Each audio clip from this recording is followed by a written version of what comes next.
Welcome back. We will now begin our afternoon sessions. For session one, we have Patricia Kelmar and Lauren Adler who will provide us with an update from the Subcommittee on Public and Consumer Disclosures and Coverage.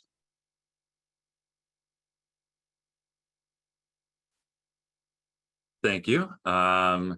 Great. I guess I think we're going to jump in. I think Patricia and I was going to start off and kick this presentation off and then hand it over to Patricia around midway. I think we wanted to talk to everyone here today about, so as you heard, the sort of broke up into two subcommittees.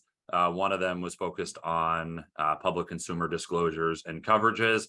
Patricia and Kelmar and I got the opportunity to help sort of organize things and try to bring together folks for conversations over various topics, which I think were very fruitful. And today, I think we're mostly going to be touching on sort of, what were the sort of concrete questions that we were attempting to sort of deliberate upon in our subcommittee. And then also, who did we hear from? I think we've sort of mentioned we tried to bring in a bunch of subject matter experts to help inform our opinions on these matters, and and sort of talk about what we learned, and sort of the some of the areas of some of the takeaways that we've had from these discussions. So jumping in, if we can change to the next slide. Very broadly, just to kind of give an overview of the sort of goals of this subcommittee, right? We were kind of focused broadly on two big questions.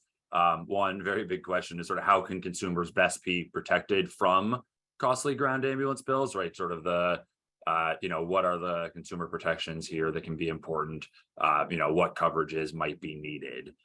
And then the second question is around this issue of disclosures, which inevitably is very complex in the ground ambulance and any sort of emergency setting here. But right, is there a role for disclosures to help patients better understand the costs of ground ambulance transports and services more broadly? And if so, and in what circumstances, what might those actually look like? And stepping into a little bit more detail on some of the questions that we tried to tackle on the next slide here. Some of these were touched on earlier by Asbel at the outset of things, or Shaheen at the outset of things, but we were kind of focused on the top. At least coming into this, we wanted to discuss the following questions here. The very sort of big one here, right, of should balance bills for ground ambulance services be prohibited?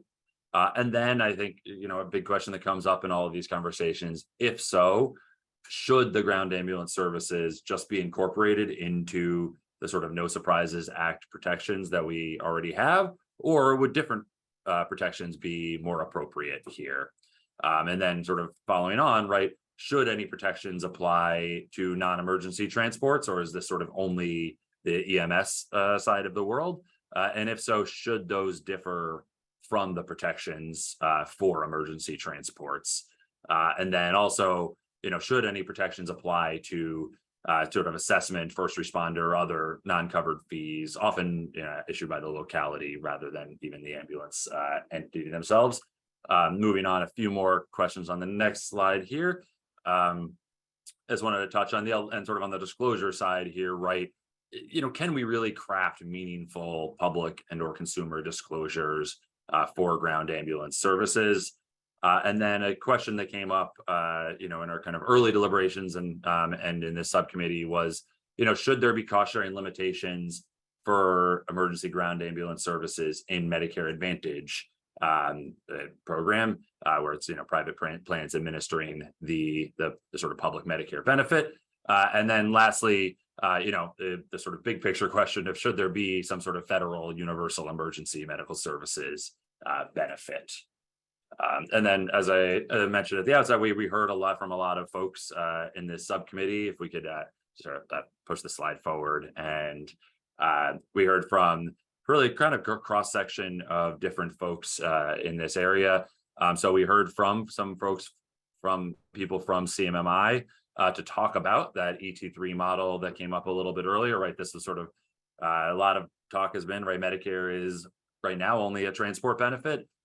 This, at least in theory, was sort of CMS's or CMMI's sort of move to try to go beyond that a little bit and get to sort of, transports to alternative destinations and some sort of, dealing with some of the treatment in place sort of issues. So we heard from that side, from CMS's side there. We heard from a couple EMS billing companies, which is very helpful to kind of hear through what are the services that are getting billed, what are the difficulties, where do the difficulties lie, what tends to get covered and what doesn't. And sort of along a similar note, we also heard from some insurance claims data organizations. So there's a handful of organizations out there who basically collect insurance claims. So from the insurance companies, so they sort of compile claims from different insurance companies, and they can kind of, you can see anything that gets billed to insurance there.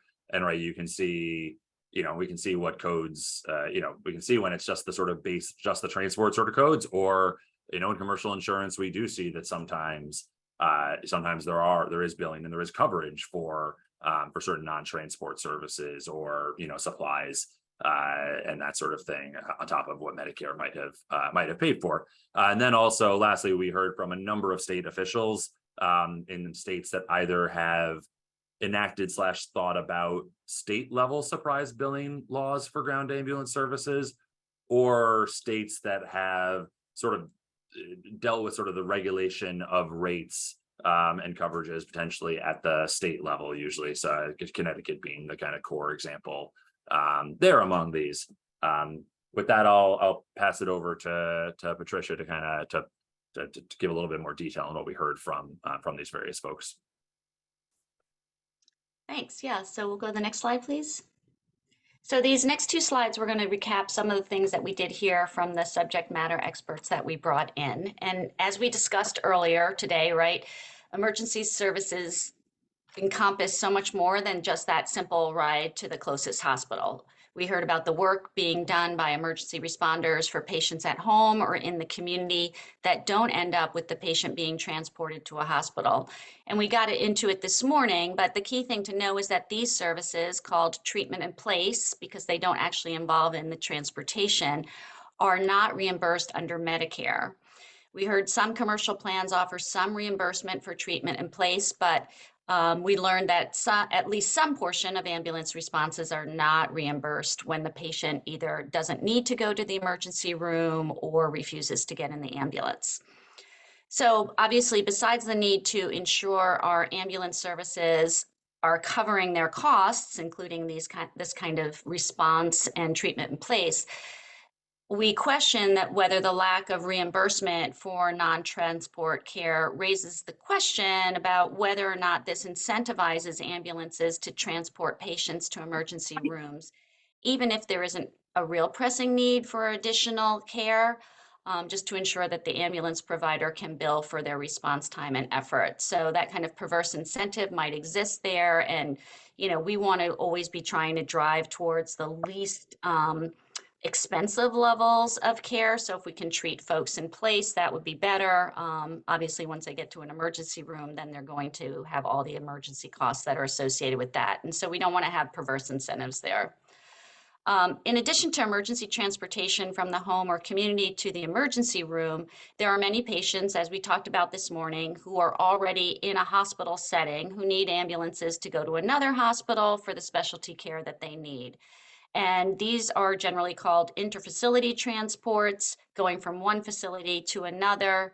These transports are done more often, it seems, by private ambulances, not necessarily like the fire and community-based ambulance services, and are often not in network. And so this is another source of surprise billing, those out-of-network costs that patients are experiencing. But additionally, we came to understand that these interfacility transports sometimes aren't covered by the health plan, especially if somewhere along the line the transportation is deemed as non-emergency transport. So patient billing problems arise not just in emergency transportation like from the community or from the home, but also for these hospital-to-hospital ambulance transports. And then the last bullet there, although balance billing is prohibited for Medicare, we did learned that because of the cost sharing in Medicare Advantage being set at a fixed dollar amount, it results in a much higher cost sharing for people in MA plans. So that doesn't necessarily make sense. If you're on Medicare, you should be like feeling like you're paying the same for your ambulance transport. So those were the first three things we wanted to mention. Anything you want to add there, Lauren? Yeah, sure. And just to kind of quickly add on in terms of, so right, I think on the first point here, where we're talking about coverage for non-transport services here, right? Some of that is it's not necessarily just surprise bills in the traditional sense where we were talking about the definition earlier, where it is, right, the balance bill that is the difference between the charge and the allowed amount. Right. This is often, or at least sometimes, is a case where the insurer might not cover it at all. So you might just get a denied claim or something along those lines, and the patient similarly is left liable for what can be a hefty bill for services that obviously were rendered by the ambulance organization. So that is, I think one of the important parts that maybe doesn't fit in our technical definition of a surprise bill, but I think fits in the broad context of what people would think of here. And then just I think on the Medicare Advantage point, I think this one was something that was new to me, at least. I hadn't really thought of as much, but it does seem that the data that we saw that certainly showed that it does seem to be notably higher cost sharing sometimes for transports in the Medicare Advantage program than for the exact same transport for someone covered by traditional Medicare, even though broadly you're supposed to sort of Medicare Advantage plans are required to sort of have overall kind of similar cost sharing across all their services, or at least comparable coverage. But this seems to be one of those potential gaps. Thanks. Yes, we'll go to the next slide, please. So just to go over a little bit about what we learned from the states. And as Lauren mentioned, we heard from places where both they have state ambulance surprise billing protections and states where they didn't.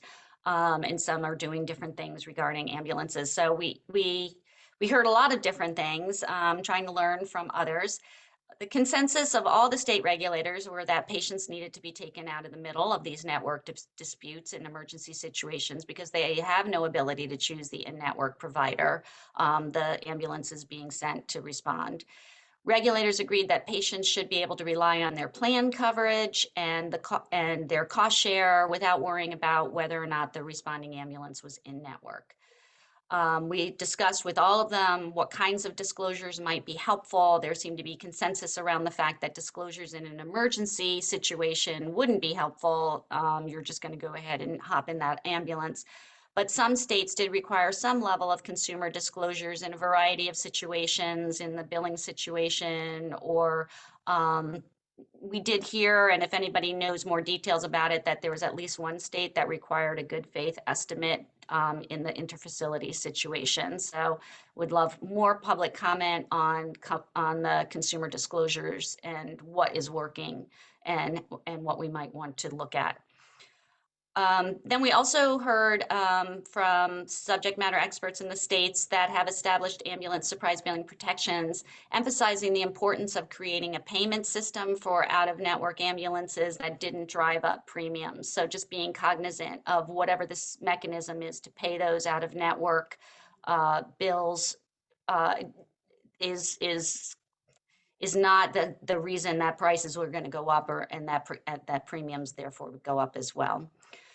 We heard from states that use local or state rate setting processes.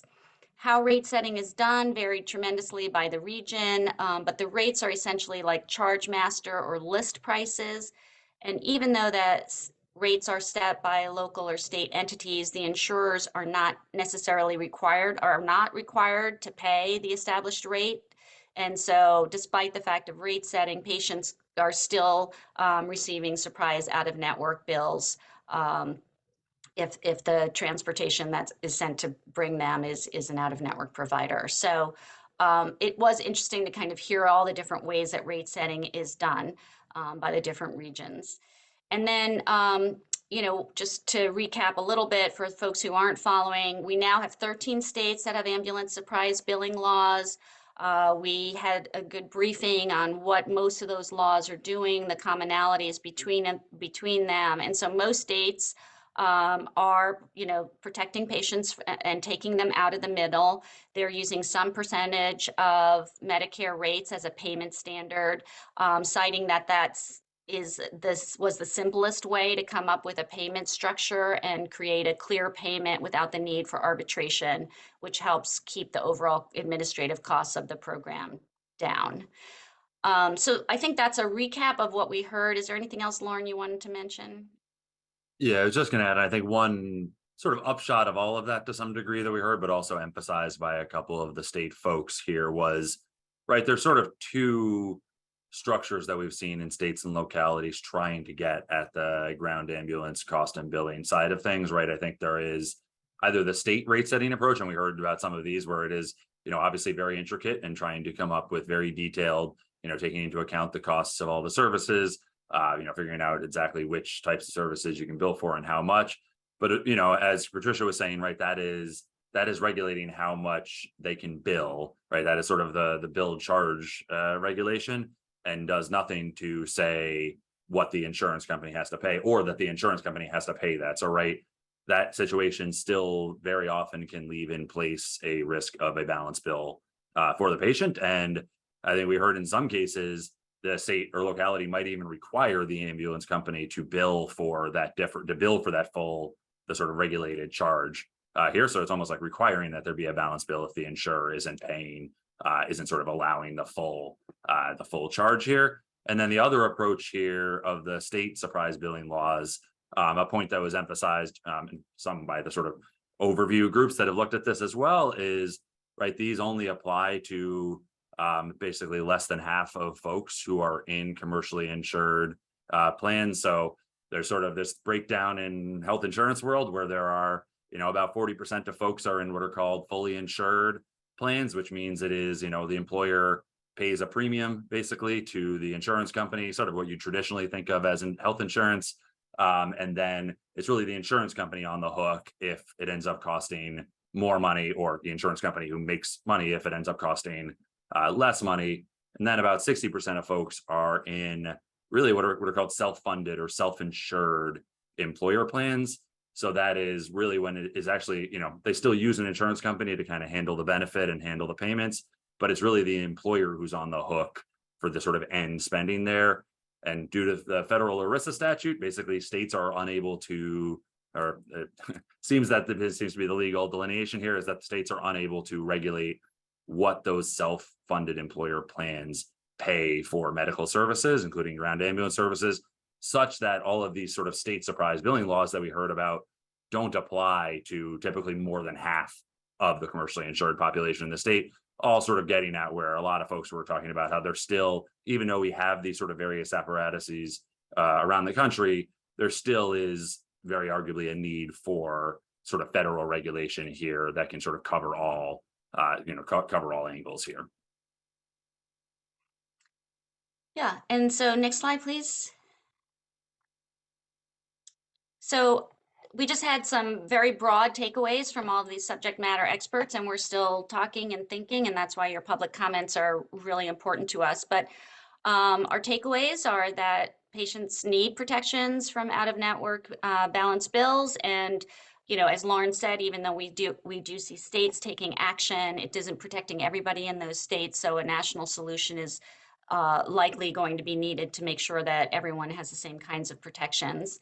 The network status for the responding ambulance shouldn't impact how much the patient pays in cost sharing. We should acknowledge the value of care offered in communities that doesn't result in transportation. So we can be incenting the right types of treatment at the right time and reimbursing ambulances for the time and service of providing even non-transport care, especially as that seems to be growing. Disclosure is not helpful in an emergency situation, but there could be a helpful role for disclosure for transportation for perhaps scheduled transports, especially if the patient has some level of choice and could benefit from the cost savings based on that choice. Also, as we talked earlier this morning, the disclosures of a better bill, a clearly understood ambulance bill would be really helpful in this situation. And it's not on this slide, but the other takeaway is following up on what Lauren was talking about with people with MA plans are paying more generally for ambulance transportation than those in regular Medicare. So those were our big takeaways. Lauren, anything to add there?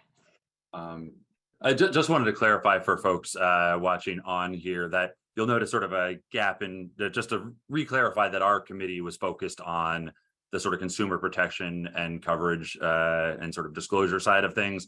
Our purview, we were sort of not really focused on the sort of payment pieces. We still, you still, when you're talking to states, you still hear a little bit of that. But you'll notice that some of what's going to be here and some of what's going to be in our next slide of sort of questions we're looking for feedback on are not, we're not saying that isn't very important. It is very important. That's just the next thing you're going to hear about after ours. But trying to, I think also for the discussion, it might be helpful to sort of narrow in on we'll sort of talk about that in the next section of things, the sort of actual, like, what should a payment standard be? Should we use arbitration? That's those sort of, I think, very big questions that are obviously going to be very important. But I just want to clarify that if you're kind of like wondering where some of that is, that's the reason. Right. Good point.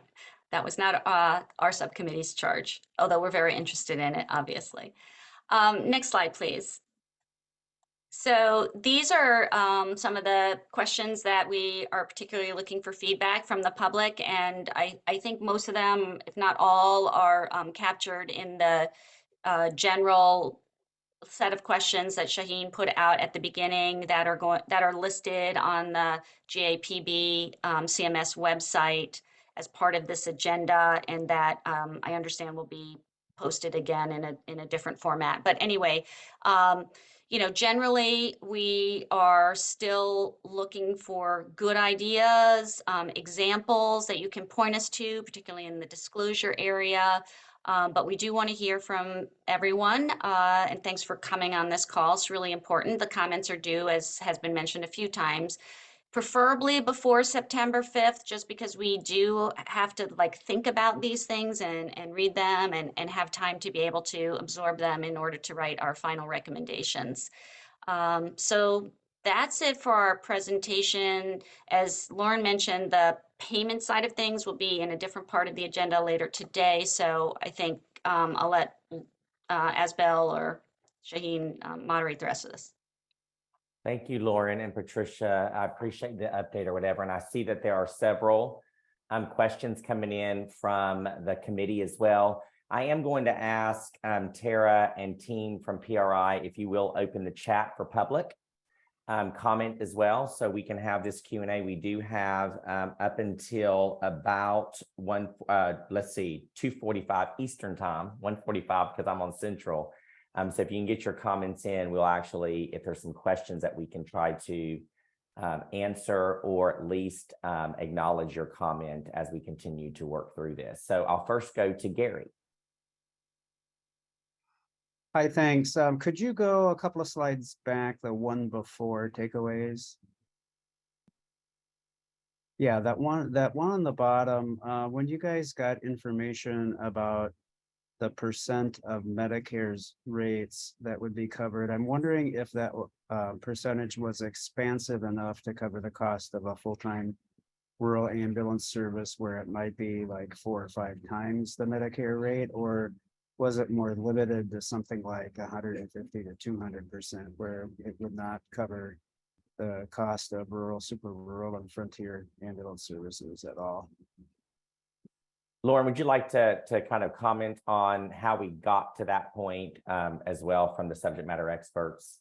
Yeah, sure. So there's a handful of states who have sort of used a percentage of Medicare. All of the states so far have used the same percentage of Medicare across all transports. Some of them exclude certain transports altogether from the law, but they do use sort of a standard thing. So Colorado, for instance, is using 325% of Medicare.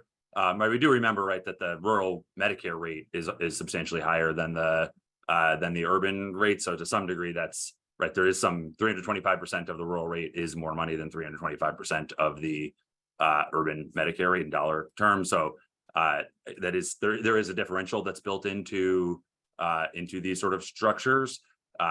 whether that is enough, I think, is an open question. And then I think there's states like Maine who had, I think it's 180% of Medicare in Maine, or it's 200% if it is a in-network transport, or 180% if it's out of network, a slight differential there in Maine. But some of this is right, it's coming from different places. Maine historically had sort of lower charge master, or sort of bill charges for their ambulances than maybe Colorado did. And I think to further clarify just about where this came from the state's perspective, Gary, is just the different states that are doing that. We asked for subject matter experts to come to the committee to discuss what they might be doing at the state level around these protections. And some of them have actually put some type of Medicare rate benchmark in there for out of network. Yeah. And a lot of it, they were talking about just the simplicity by and large of just, look, it's a rate structure that exists.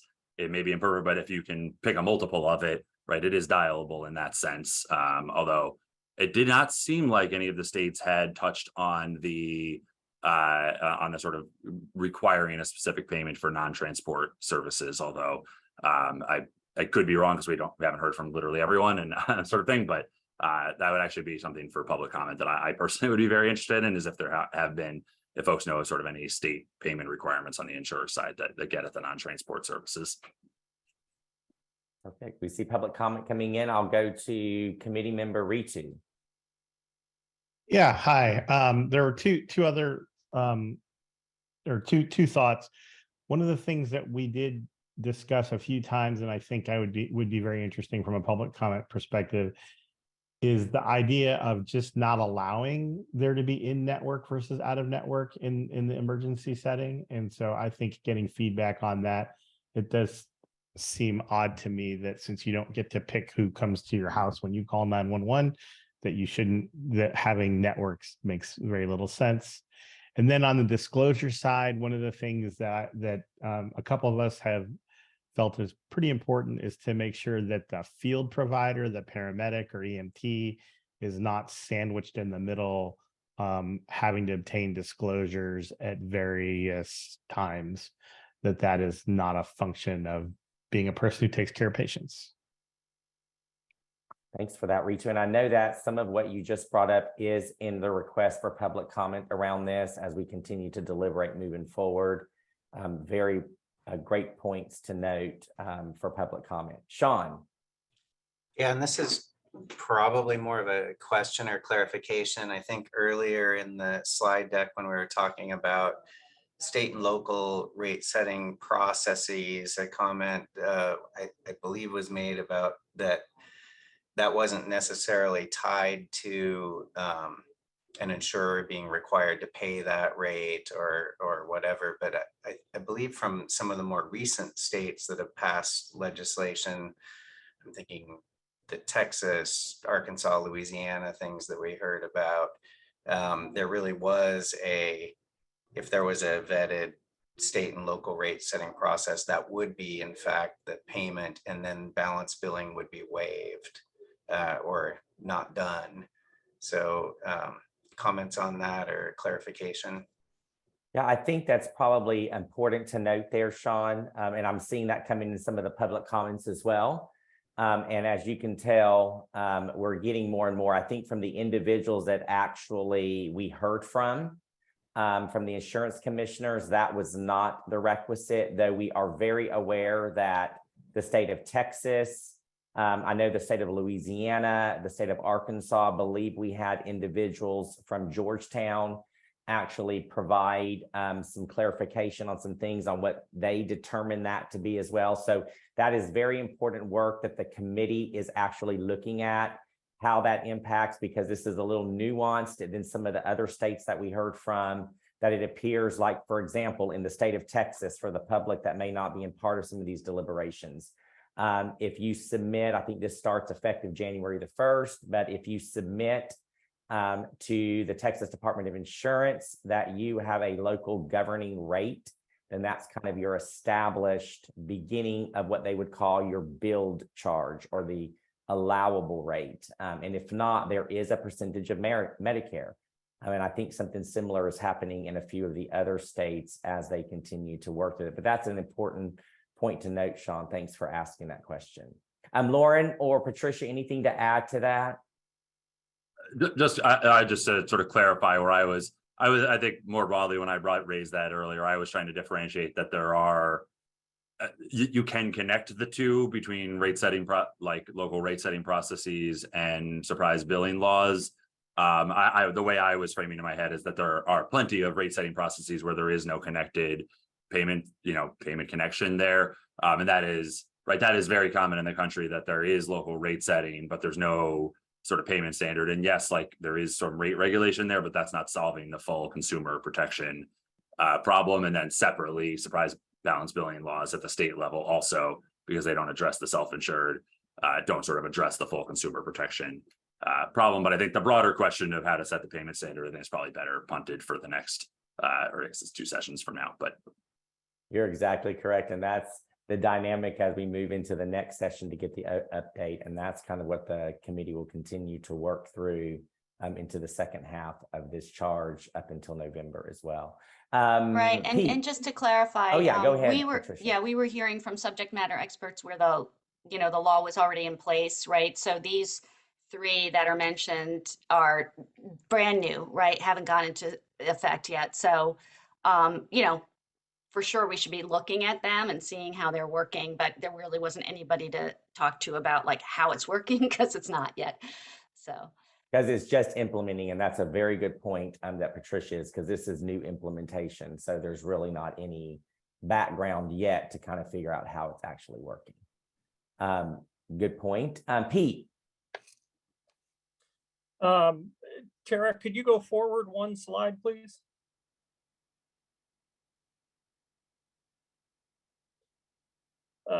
One more, please.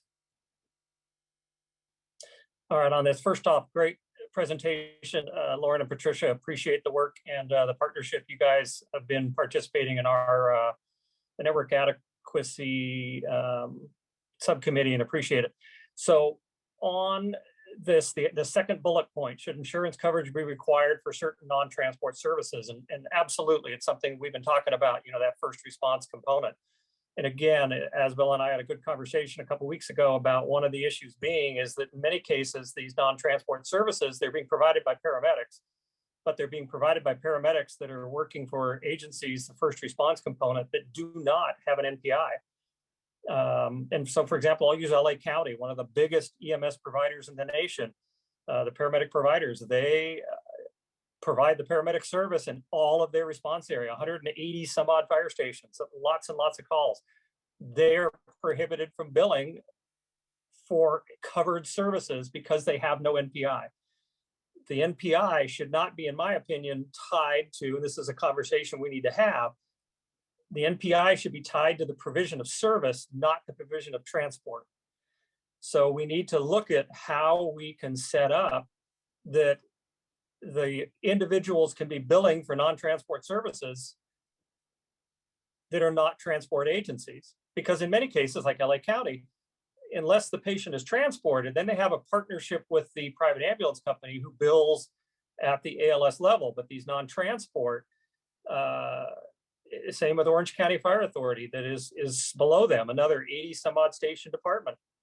We have to come up with a mechanism to be able to get the NPI to the provider of service, not tie it to the transport. Secondly, we just get down to this issue of the cost sharing and Medicare Advantage. If we are going to limit it, I just would hope that we would be able to model what the premium savings and everything was so that we can offset. We always hear about how when we change some of these other rules to require a more appropriate reimbursement for ground ambulance transport and reimbursement for these non-transport services, the rates are going to go up, premiums are going to go up. So if we're going to do anything that is going to reduce rates, recognize that's impacting those of us that are ground ambulance providers. But at the same time, we need to take into account the savings from the insurance companies to be able to move it potentially over to save the people not in the Medicare Advantage side of things from additional costs. So thanks again. For that, Pete. Regina. Yes, thank you. I wanted to throw this question out for the committee just for consideration. Have we had any thoughts in how insurers can help with consumer protections? And are we willing to perhaps negotiate those rates or assist with that? And such as EOBs and plan coverages or et cetera, have we given any thought to that? Is that within our realm? Yeah, I mean, I would say I think about that a lot because the first thing that the patient gets is that EOB, and I think that's a great opportunity to do some education and to help clarify what people actually do owe, or if they have a problem or a question, where to go for help. So I do think, we should be developing and would love people's comments on what are the different touch points for the patient in this whole healthcare journey that they experience when they're encountering an ambulance, whether it's from the community or already in a hospital. And then who and when are the appropriate, ways to give the consumer the disclosures that they need and that will actually be helpful. So, there are lots of touch points. It doesn't mean that those are all the ones, but, patients can only have capacity for some things, some information at some points. And if there's really no choice, for example, the only one ambulance in the area is out of network and they're not protected from balance billing, then being told that is not super helpful. So yeah, but I appreciate that. And I think, the ideas, examples, send us the pictures of the kinds of disclosures that you're doing. All of those things would be super helpful. Thank you, Patricia. Rhonda. Thank you. Kind of along those lines, I think Colorado had a really nice website where they provided a lot of education to the consumer about what, their state law had enacted. So I think that would be beneficial for us to recommend. Also, I think we have to be very, very careful about who is providing that disclosure. It says here facility or the ground ambulance company, and I would put that back on the insurance provider, making sure that their covered entity or the covered individual has a good understanding of their policy and what type of coverage it has for both a scheduled or interfacility transport or an emergency transport.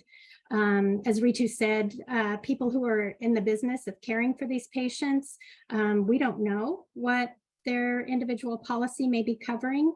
And it's just as important to get that patient to a higher level of care or wherever they need to be, whether it's from the field or from another facility. And I just don't think we should be putting that on the facility or the EMS provider. Very, very good comments. To a point, Patricia, when you guys were talking through that, wasn't there discussion around if emergency disclosures, I think there was general consensus that emergency disclosures were probably something that wasn't even doable within the EMS space, but there was some discussion about maybe possibly like a scheduled or something. Can you give a bit more information on that? Well, I think, we're thinking about what would be helpful, particularly if we can't get protections and coverage for these interfacility situations where the patient really has no choice. They need to go get that other care. But I think disclosure only is helpful when there's an actual choice that can be made and that is benefiting the patient to be able to make a choice that might cost them less. Just telling them that, guess what, you need to go to this emergency, this other facility, and you don't have coverage to carry you there. They probably should be told that, but how is that helpful? So I guess just kind of looking at it from a facility perspective, what we would be telling the patient is you may not be covered for this ambulance transport, but you're also not going to be covered to stay in the facility any longer, like you've been discharged for instance, or you need this or you need that. So I don't know how beneficial that would be to the consumer, sort of that either or. Yeah, Yeah. and so this is like the challenge we're facing, right? Because the committee's goal or mandate is to look at the billing and the surprise billing and the out-of-network billing. But what we're encountering in some of these interfacilities is no coverage at all, or, you know, a debate about whether it's covered. So, you know, it's like somewhat beyond it, but it also, it's the bill that the patient is still getting, and it is a surprise, but maybe not technically defined as a surprise bill. I don't know if Lauren wants to add in there.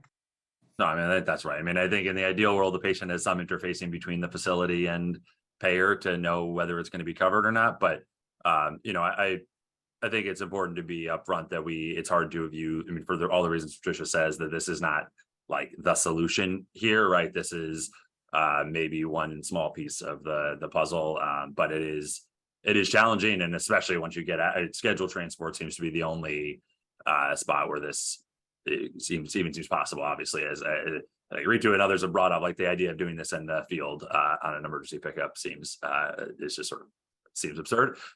So you know, sort of focusing in on where and when this might even occur. Agreed. I think generally speaking, what you're hearing as the committee has explored since May has been emergency services, just trying to understand the disclosures. There's other components of EMS that are happening. Does it fall within the purview of the no surprise bill or the balance bill? That'll be debated. So some things may come in as findings and may not necessarily recommendations as well. And that's something that the committee continues to deliberate on as you're hearing through this process. Pete? I just was going to say that this is where we have this,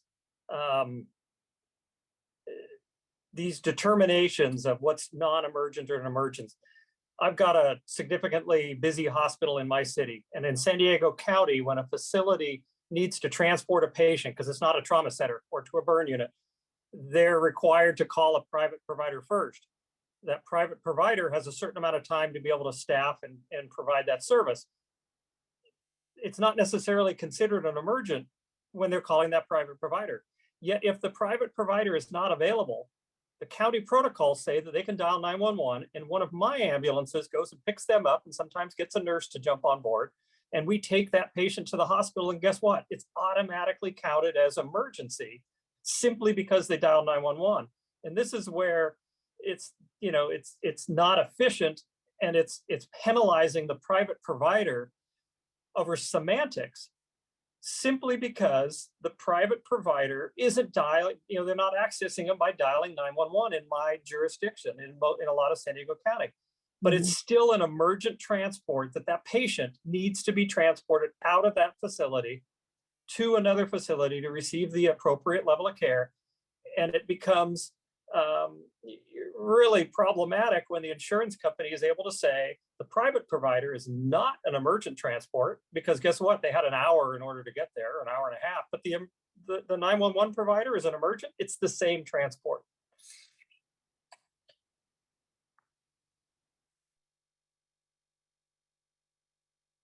Thanks, Pete, for that comment. We're still getting public comments coming in. If a committee has something that they would like, there is going to be some stuff and discussion that we will have in the second half of this, where our other subcommittee was talking about cost and payment and networks and things like that. I know there's some stuff here about variable coverages that insurance care. We're getting some public comment on that regarding they might be covered, but the coverage is variable.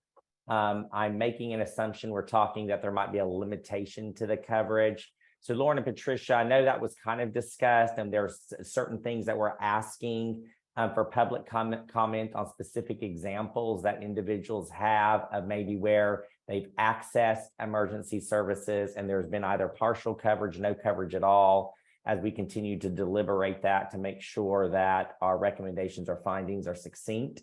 But anything, I know this kind of may have came up or whatever, but anything to talk about from that public comment or further clarification? I'll just say from the public comment perspective, I think we would love input on how specifically to define, right? There are interfacility transports, for instance, are sometimes covered, sometimes not. There are a number of criteria that go into that.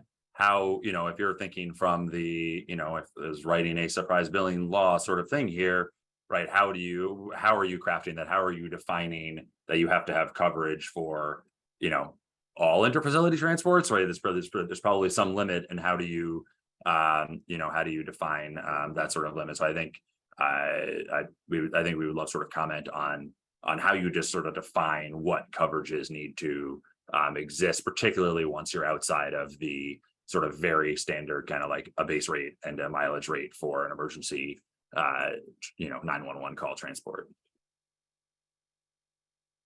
Okay, and I think that Gary Wingrove just made a comment, and as a committee member, Gary, I'm going to ask if you will, if you have the ability to come on and discuss that. I think you make a really good point that needs to be discussed. I don't recall that yet coming up in committee. Do think that's probably something that we can interact. We do have time to have some discussion around that as a committee relative to that. If you are on, Gary. I'm on.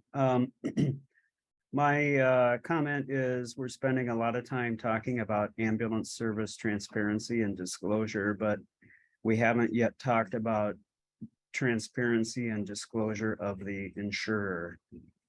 For example, did they submit a take it or leave it contract, or did they negotiate in good faith for to try to get a contract?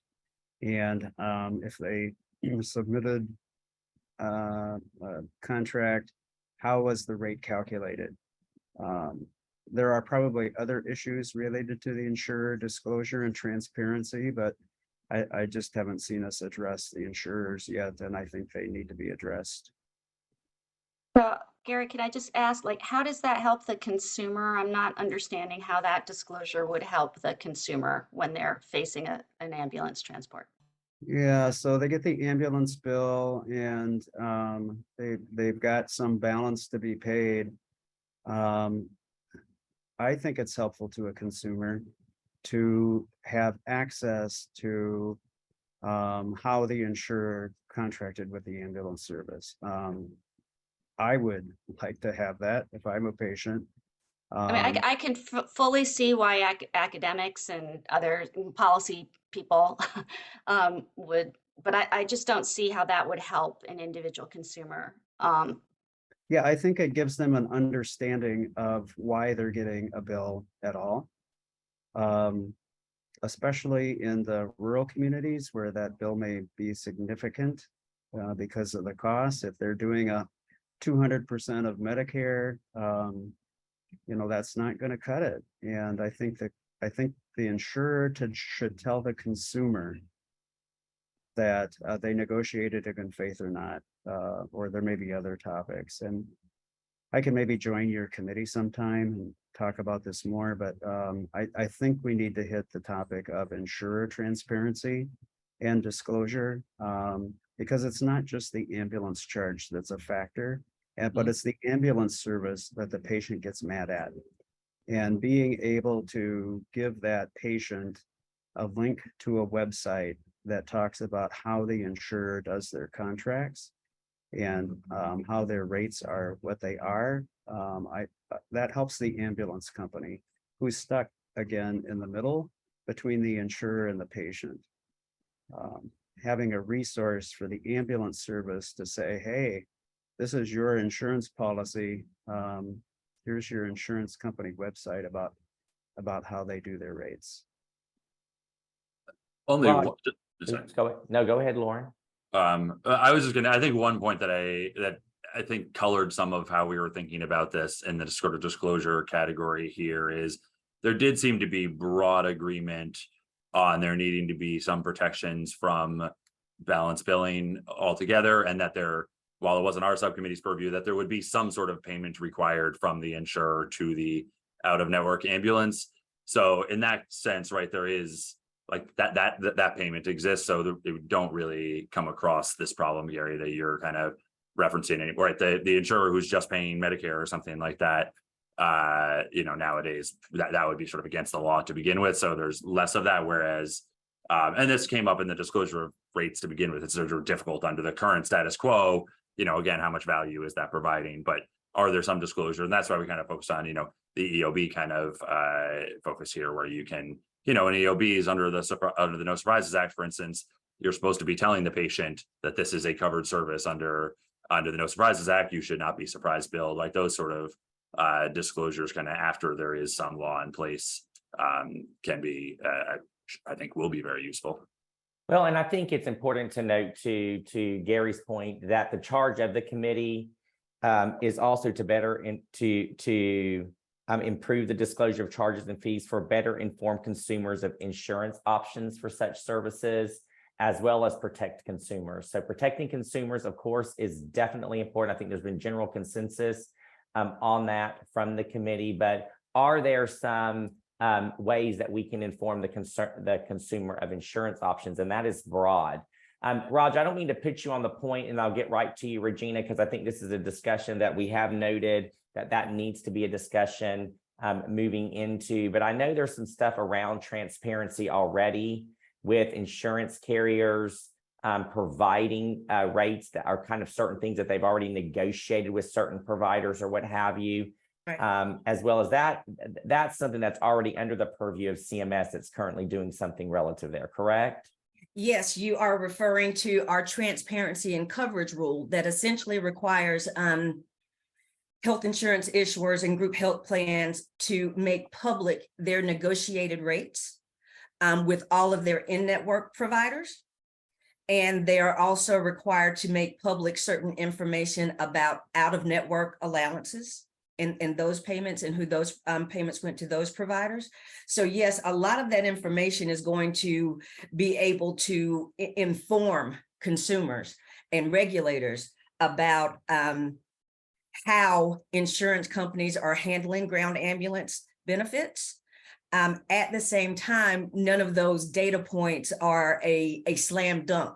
I smiled when someone mentioned a good faith negotiation requirement. Good faith negotiation is really in the eye of the beholder. And how do you define that? How do you hold people to that? So one of the questions I have in my head is, what's an alternate standard to a good faith negotiation and standard? So yes, Asbel, our transparency and coverage rule is there. And much like I refer to it as our older sister committee, the Air Ambulance Patient Billing Committee, we did discuss certain disclosures that would be valuable for consumers in terms of information that would be relevant to whether a consumer chooses one plan or another. So great discussion. And I think it's definitely fodder for our consideration. Thanks. And Grace, to your comments, one of the issues we have is insurers will send an ambulance company a contract with rates in it and say, sign it or don't. And if you don't, you're out of network. So that good faith negotiation you just talked about sometimes does not occur at all. And that point is duly noted and has been duly noted as we continue in the deliberation of the second committee, which Raj and Lee have kind of been working through on several work groups of that process, and that is going to continue to be worked through the process as well.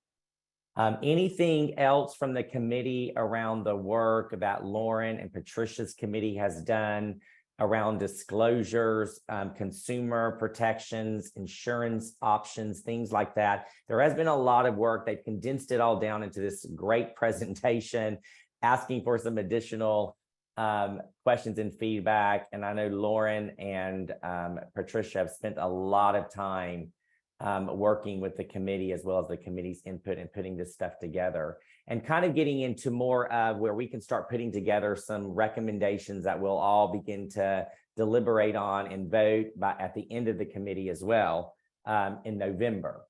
And so this is work that's really been done, and then we'll get into the crux of the stuff that Raj and Lee have been. But I want to give any more time for public comment. We do see a lot of public comment coming in. We are going to take a lot of the comment that you're giving here under advisement as we continue to keep deliberating. So please continue to provide the comment here. And if it's more than 3 or 4 sentences, if you'll kind of submit it through the written comment to GAPB advisory website email address, and we'll put that back on here too. By September the 5th, we'll also continue to look at the detail around that as to what they're saying as well. Any other comments? We do have some time here, so I'm going to let the committee, if they've got anything else they would like to discuss or ask questions on as we continue to move through, as I'm scanning pretty quickly through some of the comments here to see if there's anything that we can address at this call. Oh, shoot. Asbel? Yes. I thought I was being kicked off again. I'm sorry. Oh, no. There you go, well- Raj. I see you.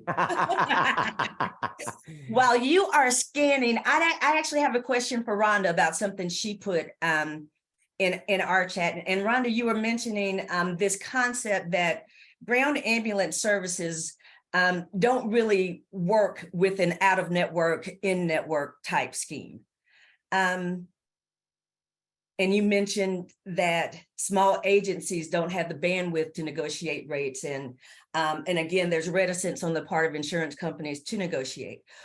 What I wanted to pick your brain about is, if it's not an in-network, out-of-network sort of scheme, what does the alternative look like? I would say that they're all considered to be in-network. And so, you know, whatever we come forward as a recommendation for rates or establishment of rates, we would all be considered in-network for those services that we provide. So in our county, our ambulance service, we don't have a contract with anyone. And again, because we're small, we wouldn't have the bandwidth to negotiate with all the different insurance companies. And, you know, like we've said many times, it just doesn't make sense, because wherever you are located, for instance, we're in Eastern Washington, Central Washington. Kaiser is very popular on the western side of the state, but they don't have any in our county. We don't have a contract with Kaiser. So if you are in my area and you need an ambulance, you're not going to be in network with Kaiser. Right. So if everyone is in network, how do you envision that those in-network rates are set? And I'm just assuming it's going to be in some way other than negotiation. Is that how you would view this committee coming in? Right. I think, you know, we've said a couple of bullet points in other presentations, either it's your state or local rate, or, you know, we would be recommending a percentage of Medicare at 350% or 325%, something similar that the other states have done. Okay, I appreciate that. Thank you for clarifying. Yeah. Looks like we've covered most of the, I see Lauren, your hand is raised as well. Yeah, I was just going to chime in because one of the comments from Tim Denst here reminded me of something that we didn't quite cover in our that we did talk about here. So he sort of makes this comment about you know, should cost sharing required to be, or sorry, should coverage be required to be first dollar for ground ambulance services? That is actually something I think that was sort of one of our touch point questions at the beginning, not necessarily first dollar per se, but also, right, the No Surprises Act framework here is just cost sharing should be limited to what it would be for an in-network service, which is somewhat vague and really varies on the plan. And, you know, if you're in your deductible, that could still be paying full freight for the service. I do think one option, which we haven't, there's no, you know, no agreement on sort of solution yet, but one option we've sort of discussed is, you know, should cost sharing be limited to a fixed dollar amount, you know, $50, $100, you know, whatever, pick your number here. And that it's not just in-network cost sharing, it is that cost sharing can't be higher than $100.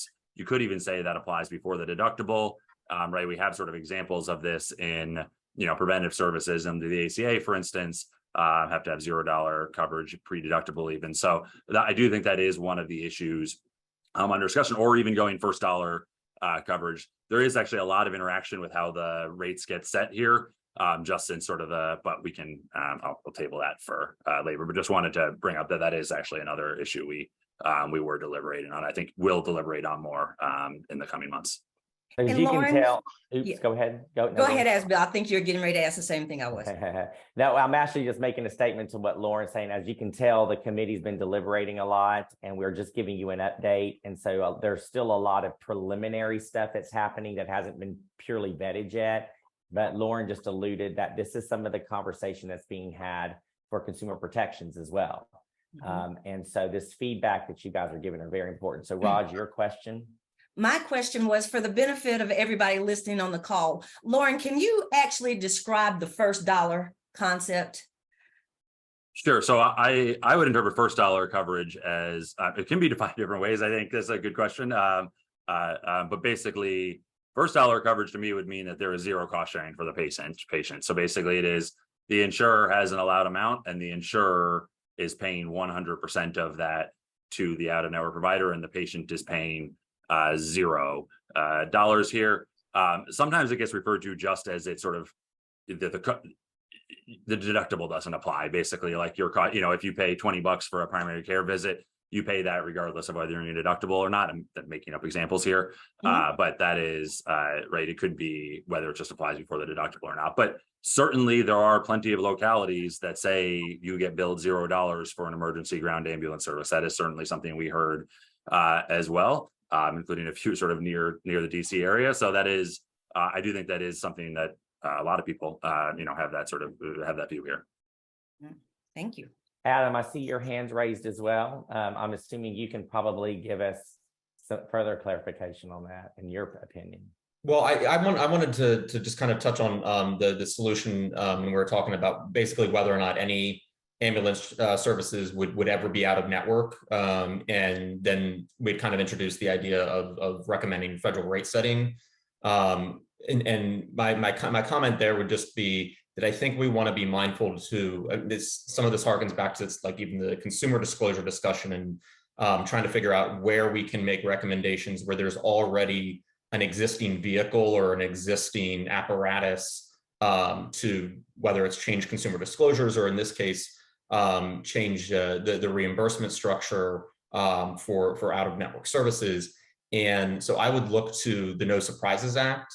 And it sounds like what we may be talking about in terms of not having any out-of-network services or just paying them all, quote, the in-network rate, is that could look like a benchmark where we recommend instead of, for ground ambulance claims, instead of directing those claims to an open negotiation and then IDR process, that we would be able to recommend some sort of benchmark. And that could be looking at existing contracted rates. The idea of a percentage of Medicare was thrown out. So just kind of trying to make that distinction that I think federal rate setting, we wouldn't have an apparatus commitment. I don't see that as being feasible, given that there just aren't mandated rates at the federal level for any other item or service. But we do have the No Surprises Act and could recommend a benchmark approach that would basically get at making sure that in-network rates can dictate payments for out-of-network services, and that the patient is not held in any way liable. They're taken out of middle, and they would only pay the cost sharing, if any, as if it were provided in network. So just kind of wanted to make that comment on that distinction. Thank you. That's very well. Thank you for that, Adam. Ted, I see your hand raised. And I think to add on to that, we were also seeing and hearing in committee a lot of locations, counties, and states that have gone through processes themselves on establishing, rates and charges and how they manage and oversee ambulance operations within those communities to make sure that it's the right level of service that's needed, it's met for the geographic and what those communities' needs are. So you do have a rate setting system also on the local and state level that's obviously we've seen across the U.S. And I think that's an important point to note, because I believe Lauren and Patricia addressed that in one of their bullet points about local and state. And we did have individuals, namely, I'm thinking the state of New Hampshire, I believe, as well as the state of Arizona, has some type of rate regulated, where they regulate the rates, though to, I believe, Lauren and Patricia's point too, we did determine that really doesn't mean it's some type of payment threshold by the insurance carrier. though it's some type of rate that looks at the cost piece of it. And so that's something that's I'm going to consider to be looked at as we move into the second half of the deliberative process that Raj and Lee have been taking point on as well in that as well. So I see public comment is still coming in. And thank you for that public comment as well. So anything from the committee that they would like to discuss related to disclosures and what we're working through at this point? If not, we're ahead of schedule by a few minutes. So I'm going to turn this over to Tara to give us a few minutes of a break. And then we will move into our next session, which is going to cover where Raj and Lee have talked about cost payment and network adequacy. And a lot of this conversation that's already started is definitely going to probably bleed over. And it gives us a little more time. And once you kind of hear that summary and oversight of what we've been doing there as well. And that probably will be helpful to the public and the committee, and it will give us some more time to do public comment. Tara? Okay, thank you. We will now take a short break and resume at 2:55 p.m. with a presentation from the Office for Civil Rights. Welcome back. Next up, we have Timothy Noonan, who is the Deputy Director for Health Information Privacy, Data and Cybersecurity at the Office for Civil Rights for the United States Department of Health and Human Services. OCR administers and enforces the HIPAA privacy, security, and breach notification rules, and the Patient Safety and Quality Improvement Act and rule through investigations, rulemaking, guidance, and outreach. Previously, Tim served in OCR headquarters as the Acting Associate Deputy Director for Operations and the Acting Director for Centralized Case Management Operations. Tim joined OCR as the Southeast Regional Manager in November 2013. Prior to joining OCR, Tim worked for the U.S. Department of Education, Office for Civil Rights, and was a shareholder in a Michigan law firm. Tim is a graduate of Michigan State University and Wayne State University Law School. And with that, I'll turn it over to Tim.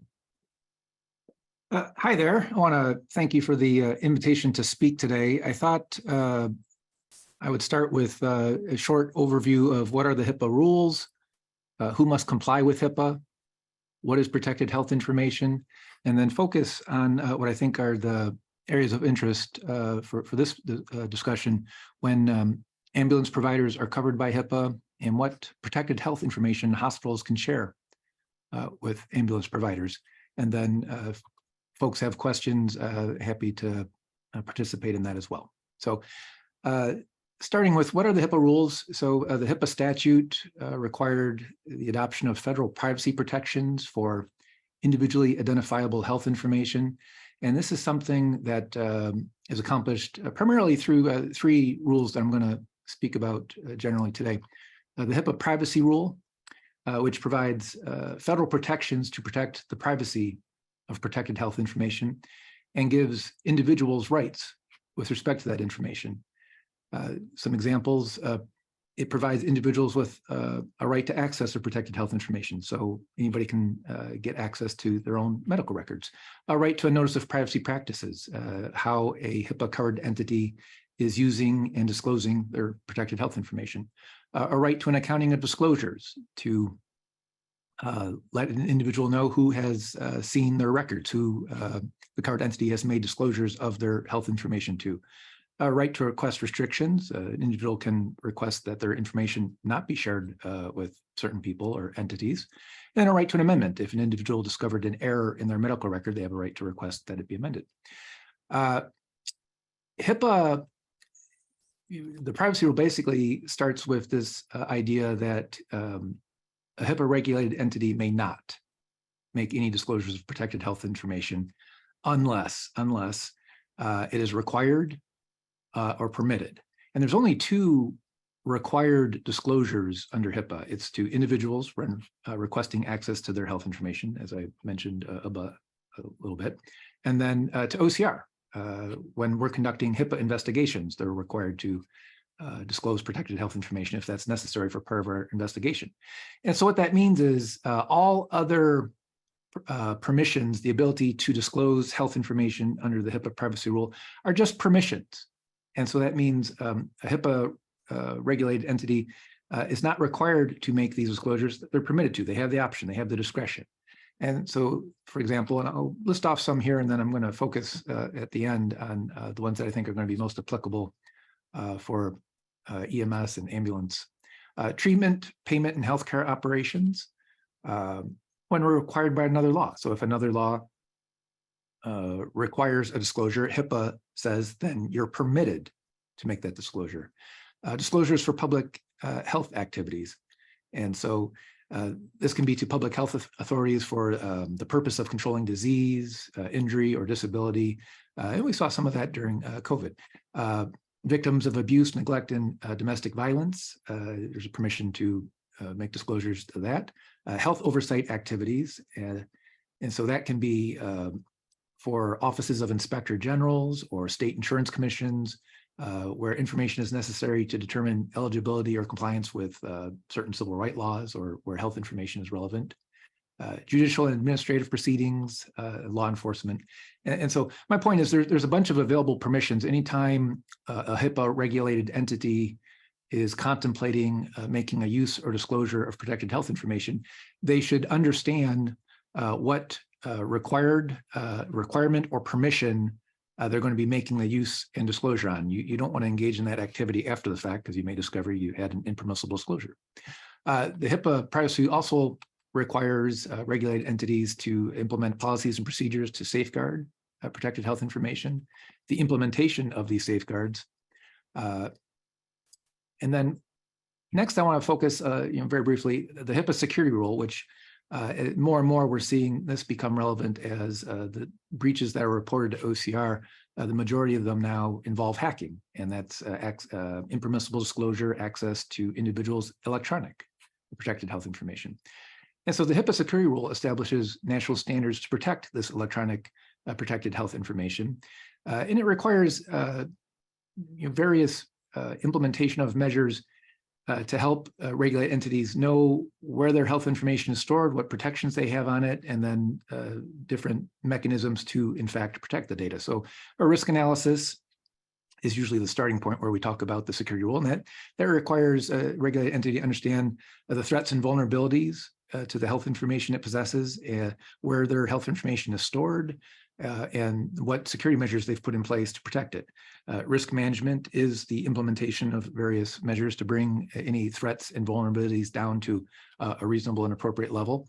And then there's different requirements such as access controls, limiting who can access the information, what workforce members in a regulated entity may have in terms of access. It can depend upon what role they fulfill. A security guard, for instance, may have very different access than a doctor on staff with privileges. Audit controls to track who is accessing information. Security incident response and reporting when there is an incident, that there's procedures in place to investigate and determine whether anything occurred. Security awareness training to train everyone that's going to have access to health information. Then finally, the breach notification rule. When there is an impermissible disclosure of protected health information, when there's the discovery of a breach of unsecured protected health information, the HIPAA breach notification rule requires HIPAA-covered entities to notify affected individuals, so anyone whose health information may have been accessed or impermissibly disclosed, the department, HHS, OCR, and then in some cases, the media. And they're required to do this generally within 60 days of discovery. And what OCR does is there's a couple of categories. If the breach affected more than 500 individuals, then once we have verified the breach, it'll go up on a website on HHS so the public knows what large breaches, impermissible disclosures have occurred. For breaches that are under 500, we don't post those on our website, but we do conduct investigations on some smaller breaches that affect less than 500 individuals. So next, who must comply with these HIPAA rules, the HIPAA privacy, security, and breach notification. The HIPAA rules apply to covered entities and certain provisions, the security rule and primarily the impermissible disclosure provisions apply to business associates. The HIPAA rules define covered entity as healthcare providers who transmit health information electronically in connection with the transaction for which there's a HIPAA standard. So what does that mean?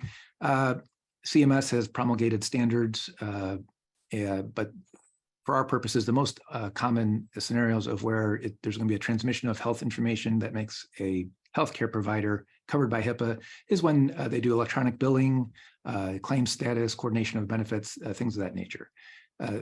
Who are examples of providers? This will be most healthcare providers, doctors, clinics, psychologists, dentists, nursing homes, EMS. And then health plans are also considered a HIPAA covered entity. So this can be health insurance companies, HMOs, employer-sponsored health plans. And then the last category that isn't talked about too often is healthcare clearinghouses. And this is it can be a public or a private entity, including a billing service. And what they do is they process non-standard data or transactions received from another entity into standard transactions or data elements, or vice versa. And so they're handling all of the coding in order to fit within the different transactions that CMS has adopted standards for. Business associates, there are primarily two main prongs in defining who's a business associate. One is a person who, on behalf of a covered entity, creates, receives, maintains, or transmits protected health information for a covered function. And so what is this? Some examples of this can be claims processing or administration, data analysts, utilization review, quality assurance, billing. Or another category of business associate is providing certain services to or for a covered entity where the provision of the services includes the disclosure of protected health information. And so here you can see legal, actuarial, accounting, data aggregation. Those are examples of some of the types of services that would qualify as business associate. Perhaps some further examples of business associate, a third-party administrator that assists a health plan with claims processing, a CPA firm whose accounting services to a healthcare provider involves access to protected health information, or an attorney that provides legal services to a health plan. Those can all be examples of business associates. So what is protected health information? What is HIPAA protecting? It's most individually identifiable health information held or transmitted by a covered entity or its business associate. And this can be in any form, whether it's electronic, paper, or oral. The spoken communications about protected health information are also protected by the privacy rule. And so this protected health information, which includes demographic information, relates to an individual's past, present, or future physical or mental health or condition, the provision of healthcare to the individual, or the past, present, or future payment for the provision of healthcare. So for example, a medical record, a laboratory report, or a hospital bill, that would be protected health information where each document contains a patient's name or other identifying information associated with the health data content. By contrast, a health plan report that only notes the average age of health plan members was, say, 45 years old, that would not be protected health information. So although it may have been developed by aggregating information from individual plan member records, the actual report does not identify any individual plan members, and there's really no reasonable basis to believe that it could be used to identify an individual. And so the key with protected health information is the relationship the information has to the individual. So identifying information alone, for instance, if somebody found a sheet of paper on the expressway that had a list of phone numbers, that by itself, just a list of phone numbers with nothing else on the sheet of paper, that would not be protected health information. It doesn't connect anything to an individual for anything that we've talked about, the provision of healthcare services, past, present, or future, or payment, for example. However, if medical records that were on their way to a recycling center flew out of the bed of a truck, and so there was a bunch of patient health records, perhaps X-rays, other types of films with patients' names and dates of treatment, that would be protected health information. So next, I want to turn to when are ambulance providers covered by HIPAA, because this will also have an effect on what permissions a hospital can utilize in order to make disclosures of HIPAA to an ambulance provider. So an ambulance provider is subject to HIPAA rules if it meets the definition of a HIPAA covered entity. And so if the ambulance provider is a covered healthcare provider, if it conducts a standard electronic transaction, like billing a health plan electronically for the healthcare services provided. There is also the possibility an ambulance provider could be subject to the HIPAA rules, even if services are not billed to a health plan, where the ambulance provider is a HIPAA covered component of a larger organization that is a covered entity. And so you might see that, for example, where an ambulance provider is organized as part of a state or local health department that bills health plans electronically.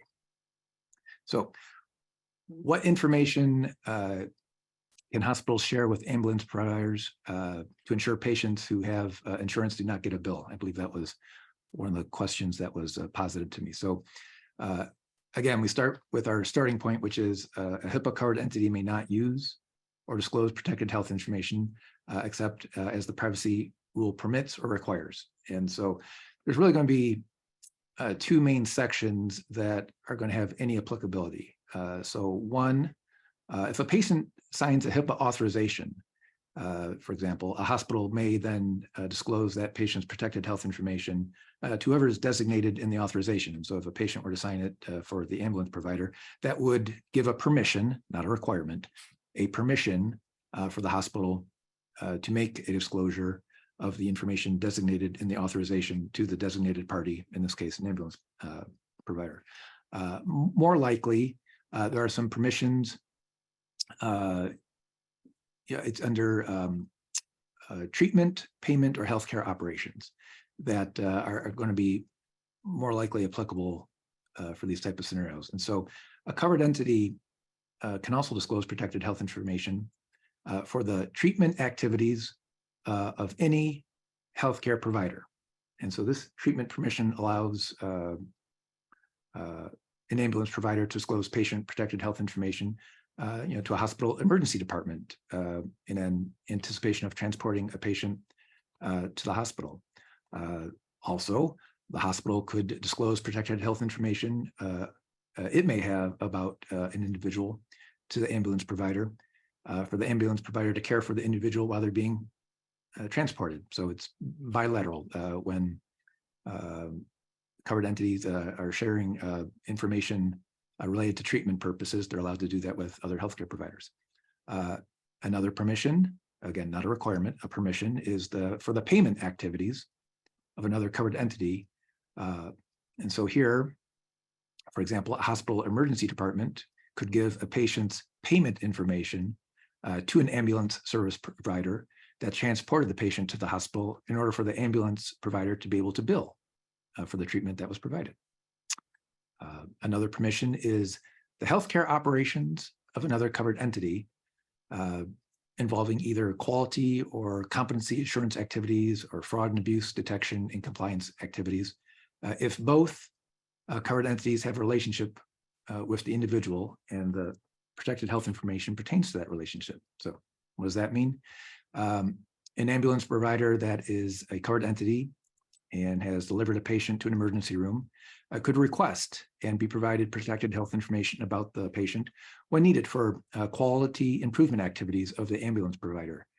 For example, was the patient sufficiently stabilized when released to the emergency room? This is considered a disclosure for the healthcare operations of the ambulance provider and is permitted under the HIPAA privacy rules. So again, these are all available permissions that a health system, a hospital could utilize in order to disclose protected health information to an ambulance provider. One last thing I do want to be sure to cover regarding these permissions is the privacy rule generally requires covered entities to take reasonable steps to limit the use or disclosure of and requests for protected health information to, and this is the key language, the minimum necessary to accomplish the intended purpose. Overbroad requests for all of your health information regarding a patient, a regulated HIPAA regulated entity would have to consider what is the purpose of the disclosure and then limit the disclosure to the minimum necessary. There are some exceptions, and so some of which we talked about today. The minimum necessary does not apply when disclosures to or requests for treatment purposes, or disclosures to the individual who's the subject of the information, or disclosures made pursuant to an individual's authorization. Most of the other permissions within the HIPAA privacy rule do require the HIPAA regulated entity to consider application of the minimum necessary before making disclosure. But as I say, for the ones I've discussed, there are some exceptions. And the last piece, I think there was a question about where complaints can be filed by consumers and providers. So the HHS Office for Civil Rights, we are the entity that administer and enforces the HIPAA rules. We have enforcement authority. We conduct hundreds of investigations a year. If anyone believes that a covered entity has violated HIPAA, their health information privacy rights, or the rights of another, you can file a complaint with OCR. You can go online. We have a complaint portal. Complaints are accepted electronically as well as in written form. And then we do have provisions if someone has a disability and needs assistance in filing a complaint and isn't able to file it electronically or in writing, we make accommodations so that they may also report their complaint to OCR, and we can take a look at it for potential investigation.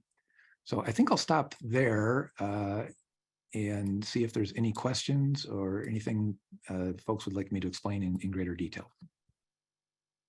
Kim, thank you very much for joining us. And if you have any questions about this, and we appreciate you coming and discussing HIPAA.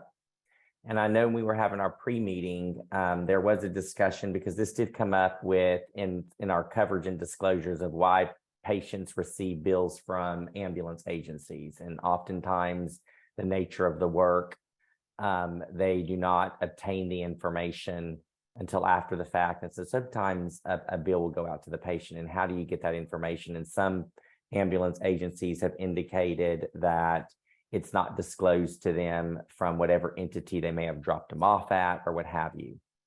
And so we appreciate you coming in here, but you also mentioned something, and I know that doesn't come under your purview, about information blocking. Is there any, can you give a bit, whatever you know about that? And then this is something that I think we might be able to have a discussion about, maybe in a finding or recommendation.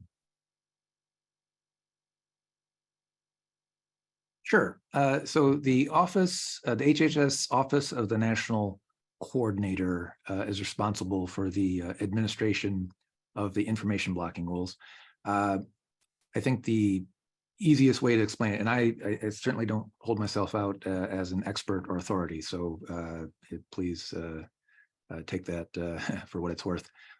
Information blocking is often, considered perhaps the opposite side of the same coin of HIPAA. So HIPAA, particularly the privacy rule, says you may make these disclosures generally, right? So we talked about 2 required disclosures, but the bulk of what happens in the privacy rule is the various permissions. So a covered entity may make these disclosures. What information blocking does is it flips the script a little bit and says you're required to make these disclosures unless. And then there's a series, I think there's about 8 main categories of exceptions that can be applicable. And so I know ONC has been working with the Office of the Inspector General on proposed rulemaking and information blocking enforcement for the very near future. And so if you go to ONC's website, they have a whole bunch of information. You can access the various rulemaking activities that have been published in the Federal Register. And then they have dedicated resources that provide a lot of substantive content on information blocking, and then, as I say, the various categories of exceptions that apply. And so I would anticipate in the future, in an information blocking investigation, ONC would be looking at where a disclosure of health information did not occur. Is the regulated entity able to identify an articulable exception that doesn't require them to make the disclosure? So it should facilitate the transmission of health information in a little different way than what HIPAA does, right? HIPAA is a series of permissions and gives the regulated entity discretion. The information blocking is a little more aggressive and says you must make these disclosures unless, and that, as a follow-up, there's some really great folks at ONC that I know we've given presentations with in the past about the compare and contrast of HIPAA and information blocking. And so I'm sure they'd love to speak to your committee as well. And we may just take you up on that. Appreciate your presentation and information. Does anybody from the committee have any questions for Tim? Give a second here. All right. Moving on, appreciate all your work. We did get some comments from the committee saying thank you. Awesome job, Tim. We really appreciate that. Tara, I think we're going to bypass our break and kind of continue on into the next session with Raj and Lee. So Raj, not to put you on the spot, but we'll kind of just move through and then break at the next break, since we just came off break about 25 minutes ago, if you and Lee are ready.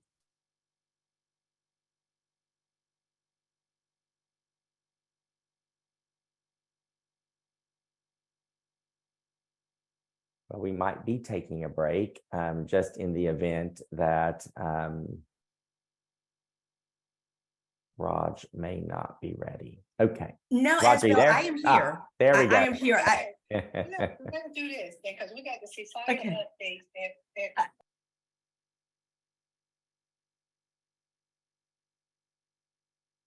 Why don't we take a really quick 10-minute break, and then we will reconvene here for the next session in 10 minutes.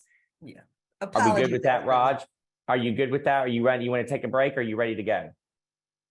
Whatever you want to do. I'm ready to go either way. Let's go. Let's go. Okay. So if we could tee up the next slides, perfect. So we are here to talk about the Subcommittee on Network Adequacy and Cost and Payment Structures. This subcommittee is led by myself and my colleague Lee Resnick. Lee is one of our most valuable assets. He is a trained and licensed actuary, even though he does not work for CMS as an actuary. He's going to kill me if I don't make that clarification. But we are here mostly to guide the subcommittee's work on behalf of the committee writ large. Let's go to the next slide. And so again, to start with our relevant statutory mandate, here again, we're going to be focused on providing those recommendations on potential federal, state, and local regulatory options, enforcement options for preventing ground ambulance balance billing. So we are, doing our work within the confines of this specific statutory charge. Next slide. And I just wanted to give a shout out to our core members on the subcommittee. I cannot tell you what a great team this is, and a great team it has been. As federal regulators, there's no way that Lee and I are going to ever have the amount of subject matter expertise or knowledge in this area. And all of these people have been integral to this committee's work. And we appreciate all the effort, because it has not been a small level of effort, as we've been literally meeting every other week since the month of May. Next slide. So our little subcommittee, actually broke up into 4 major areas of focus. The first being the terms and definitions, which we've already discussed. Then we had a team looking at those state, federal, and local authorities. We had another lean but mean team looking at a potential methodology for compensating out-of-network ground ambulance suppliers. And fourth, we had a team looking at the differences in costs between ground ambulance suppliers, and we'll kind of talk about those as we go through. Next slide. And this one we could skip since we've already been through this ad nauseum. We'll go to the next one. So our group on state, federal, and local authorities, our goal here was to, again, address those existing state and federal enforcement authorities that can potentially be leveraged to protect consumers from balance bills and generally prevent balance bills. Part of this charge was also identifying these existing laws that affected that do affect ground ambulance suppliers' ability to balance bill or otherwise cover their cost for the service.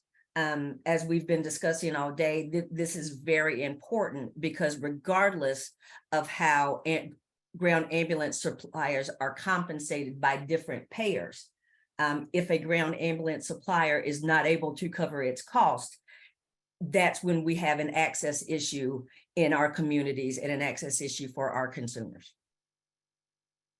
Next slide.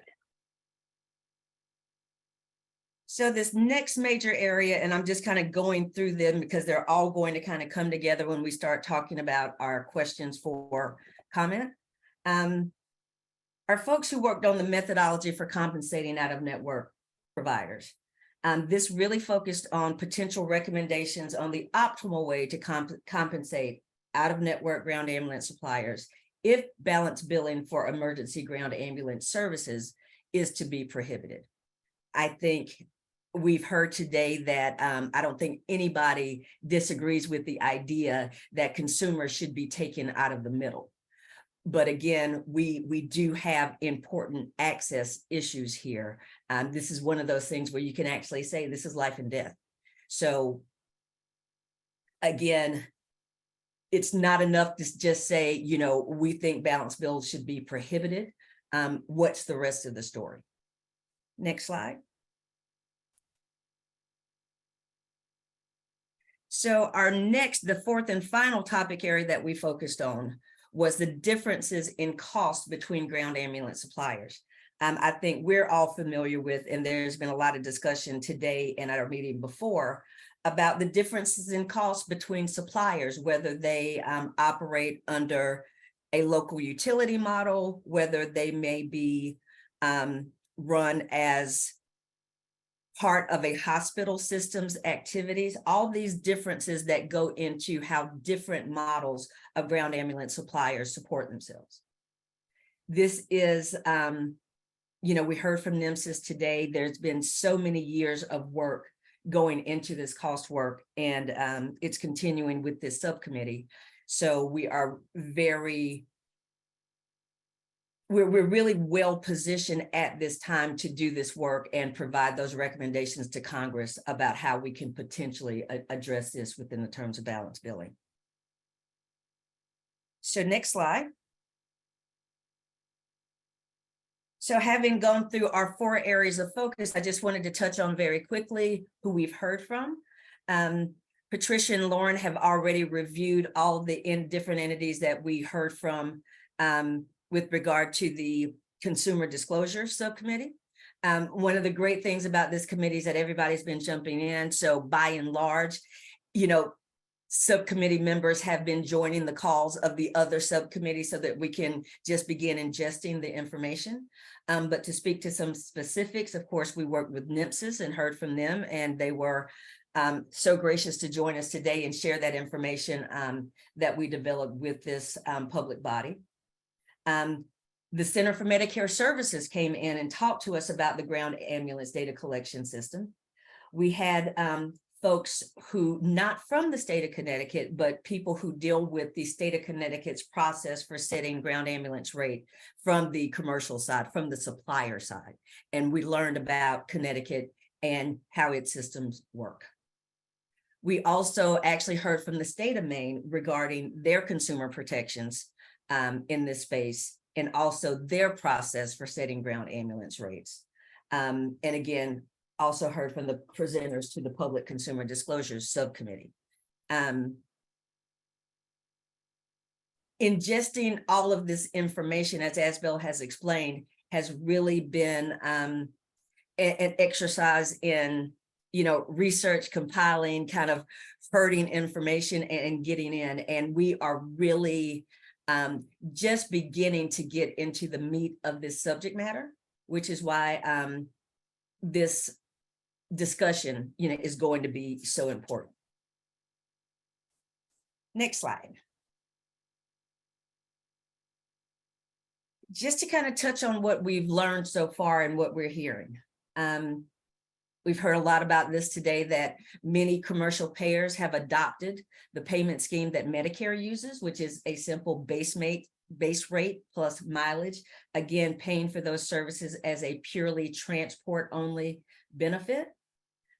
We've heard that this eliminates the ability of EMS supplier to receive reimbursement for all the necessary and expensive supplies, services, medications, oxygens, the waiting times that EMS suppliers must endure at times before they're actually on. All of these things present impediments to suppliers being able to cover their cost and make sure that they can pay their employees, and making sure that they're available to the public in that area. We also learned that many states do not require payment of an allowed amount to be sent by the insurance company directly to a supplier. This essentially means that if a payer sends any amount in satisfaction of that bill, it may go directly to the patient. The patient may not understand why they're getting that, getting those dollars. But I think that the natural next step is you receive a check in the mail and you cash it. And so this puts an EMS supplier in a very tenuous situation when any dollars that the insurance company would pay go directly to a consumer who likely didn't understand and may spend it. And again, this puts the provider in a situation to have to pursue that patient when none of that would need to happen if they were just required to send it directly to the provider. Next slide.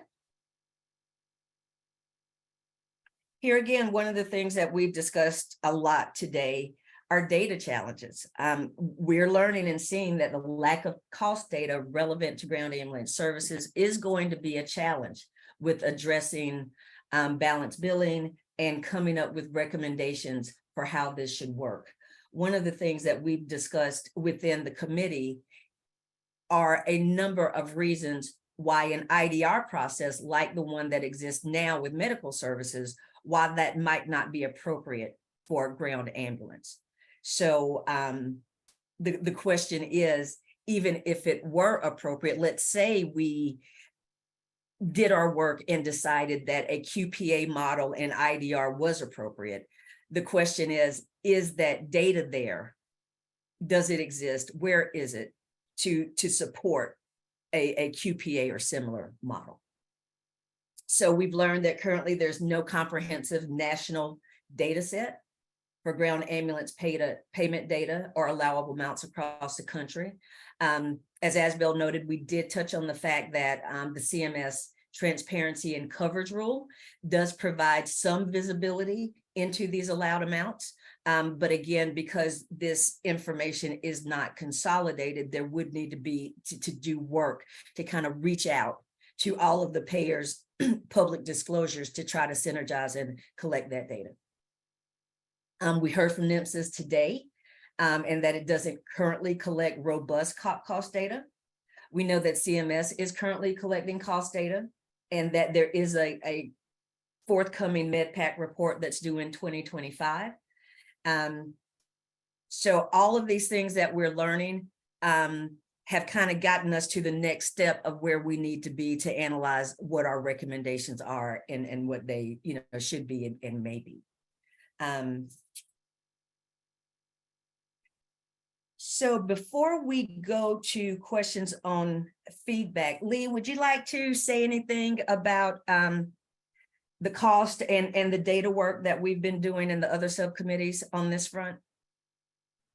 I think it's been pretty much covered in the discussions we've been having. We're still in the process of gathering what data are available.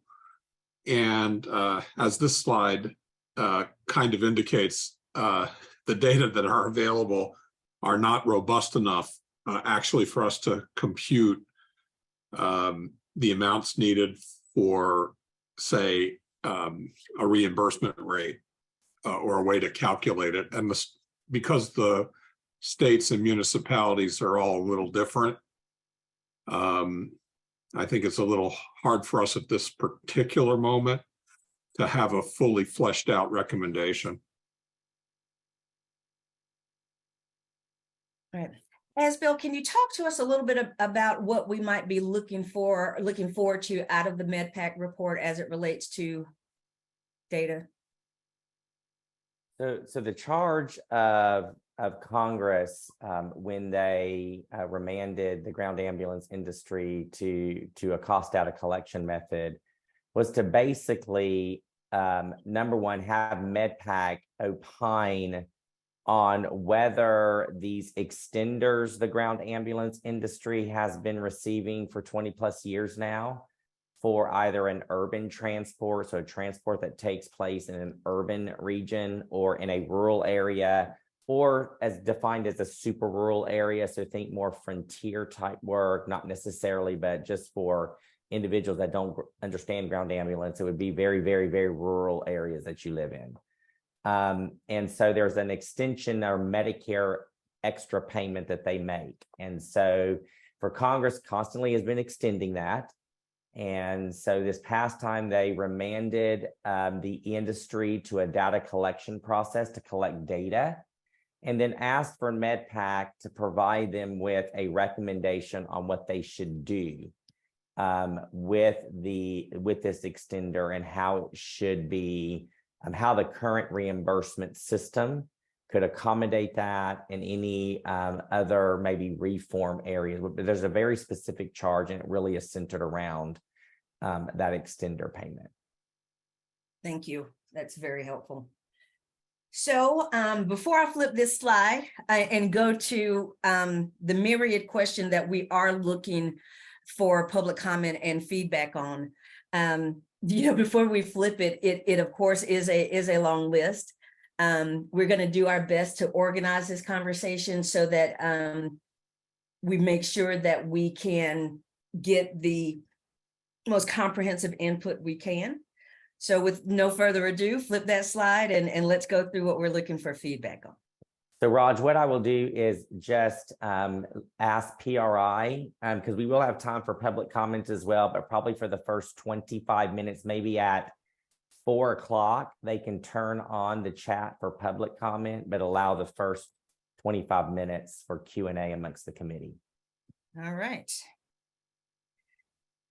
So, of course, we're looking at how should a federal scheme for addressing balance bill for ground ambulance services work with those existing state and local authorities out there.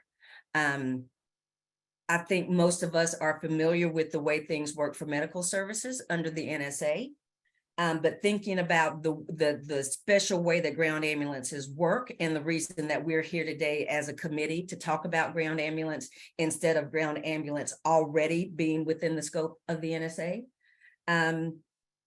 how these things are going to work together. One of the things that at least us novices in ground ambulance on the committee get loud and clear is that ground ambulance is a highly localized service. And there are some areas of the country that get into it more than others. Like we say, some of them treat it like a public utility model. One of the first things that I, as the federal government regulator, kept asking is, in my personal capacity, what happened that ground ambulance is not a public utility? And I was able to get a lot of education on that. So that's one of the biggest questions that we're looking for feedback. Gary, I see your hand raised. Yeah, so the opposite side of that question is, what about the myriad of states where they don't address ground ambulance rates? Right. Or the local governments don't, or there are some states where the local government does, and other areas of the state where the local government doesn't. Right. Right. So, adding into this, how do we make these things work together, and what do we do when these states or local authorities do not get into this? Thanks for that, Gary. Yep, that was the point. Mm-hmm. Of course, one of the things that we've been talking about today is, should there be a federal universal EMS benefit? This is a question that's really in its very earliest of discussion, because I think we've all heard, again, all of the reasons why it may be difficult to regulate ground ambulance rate from a national perspective. Should EMTs and paramedics be classified as providers? Is that something under state and local authorities and perhaps relevant federal authorities that could happen in order to decrease the chances of balance bills, decrease the chances that there has to be a balance bill at all? Again, should a public utility model be employed? Should the federal... Can we jump back for just a second on the EMTs and paramedics be classified as providers? You know what we're going to do, Pete? I'm just going to kind of introduce all these things, and we can take them one at a time. Perfect. Yeah. So that public utility model, should the federal government be responsible for collecting the necessary data, the data gaps that we see that would potentially allow a body like us to suggest a way to address appropriate out-of-network payments for ground ambulance services? Is there a role for the federal government there? Should states be allowed to set their own ground ambulance rates? This question is probably an ill-formed one on my part, because we know that states do have the authority to regulate ground ambulance rates if they choose to do so. Next slide. So if balance billing for emergency ground ambulance services is prohibited, what methodology should we use to determine appropriate payments? Is IDR appropriate for ground ambulances? We've discussed, is there a possibility that we could go a benchmark route, and how would that benchmark be defined? Again, universal benefit and what data is available. So PRI, if you would flip back to that last slide. And there are so many other questions and sub-issues here. I don't want these questions to define our discussion. But Pete, why don't we start with you? And regardless of what bullet point you have input on, let's discuss what you have. All right. Well, thank you again for all the work that you and Lee are doing. On the, obviously, there should be a federal universal EMS benefit. It's something that is important. Ambulance service as well as EMS, both. Because again, the system is not just ambulance transport, but transport as well as the service provided, the evaluation. It's the only portion of healthcare in the United States that is not reimbursed unless something happens. If the individual, has to be transported. If doctors' offices had to have people admitted to the hospital, it'd be hell to pay in order to get that payment.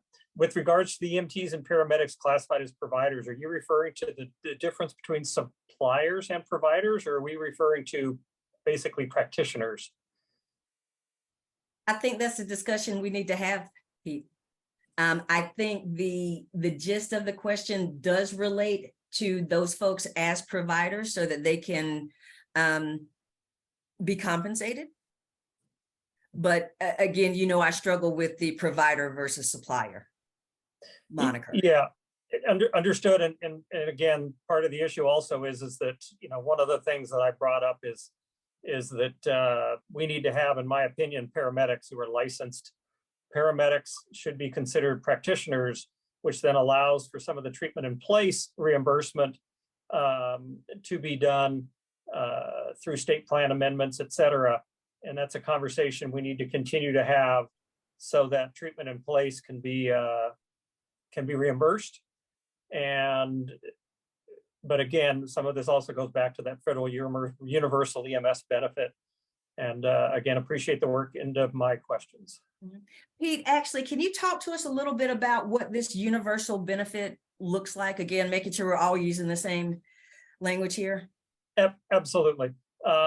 Basically, we need to identify the levels of EMS that are reimbursed, that are considered that need to be a mandatory part of an insurance policy. And those need to be that the ambulance transport, and I'm going to reference just two aspects of it, and that is the emergency and the interfacility. Those two aspects, because those are the only ones that are really applicable to me in the fire service. I fully support it being a universal ambulance transport benefit, but at a minimum, we need to deal with those two aspects.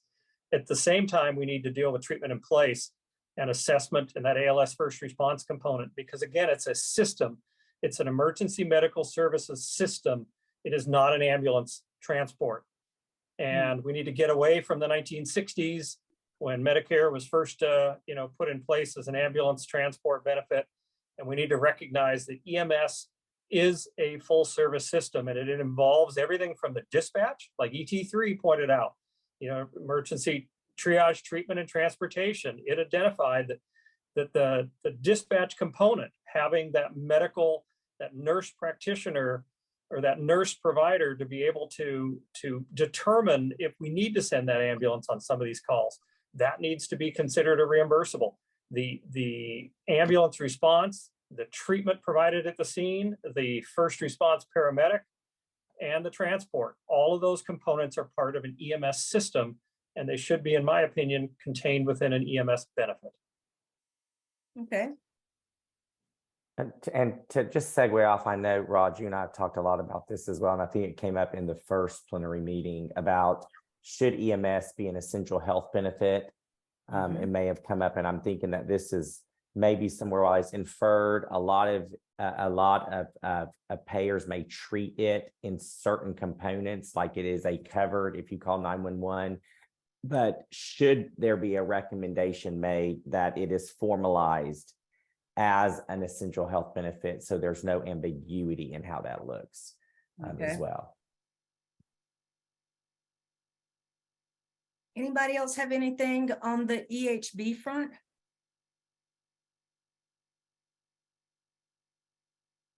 Okay, what about on the concept of the universal health, kind of a universal EMS benefit? Any additional comment there? Okay. So let's get to this point of classification as provider. Pete, you want to start us off there? So, the issue comes down to some of the difference between supplier and provider. Ambulance service is we're suppliers unless we're hospital-based. But more importantly also is the issue of a practitioner for the paramedics. And that is, we need to be able to have the ability to provide and bill for treatment in place. And we don't need to be bringing in necessarily other healthcare providers in order to do it. The paramedics are very well equipped to be able to do evaluation, assessment.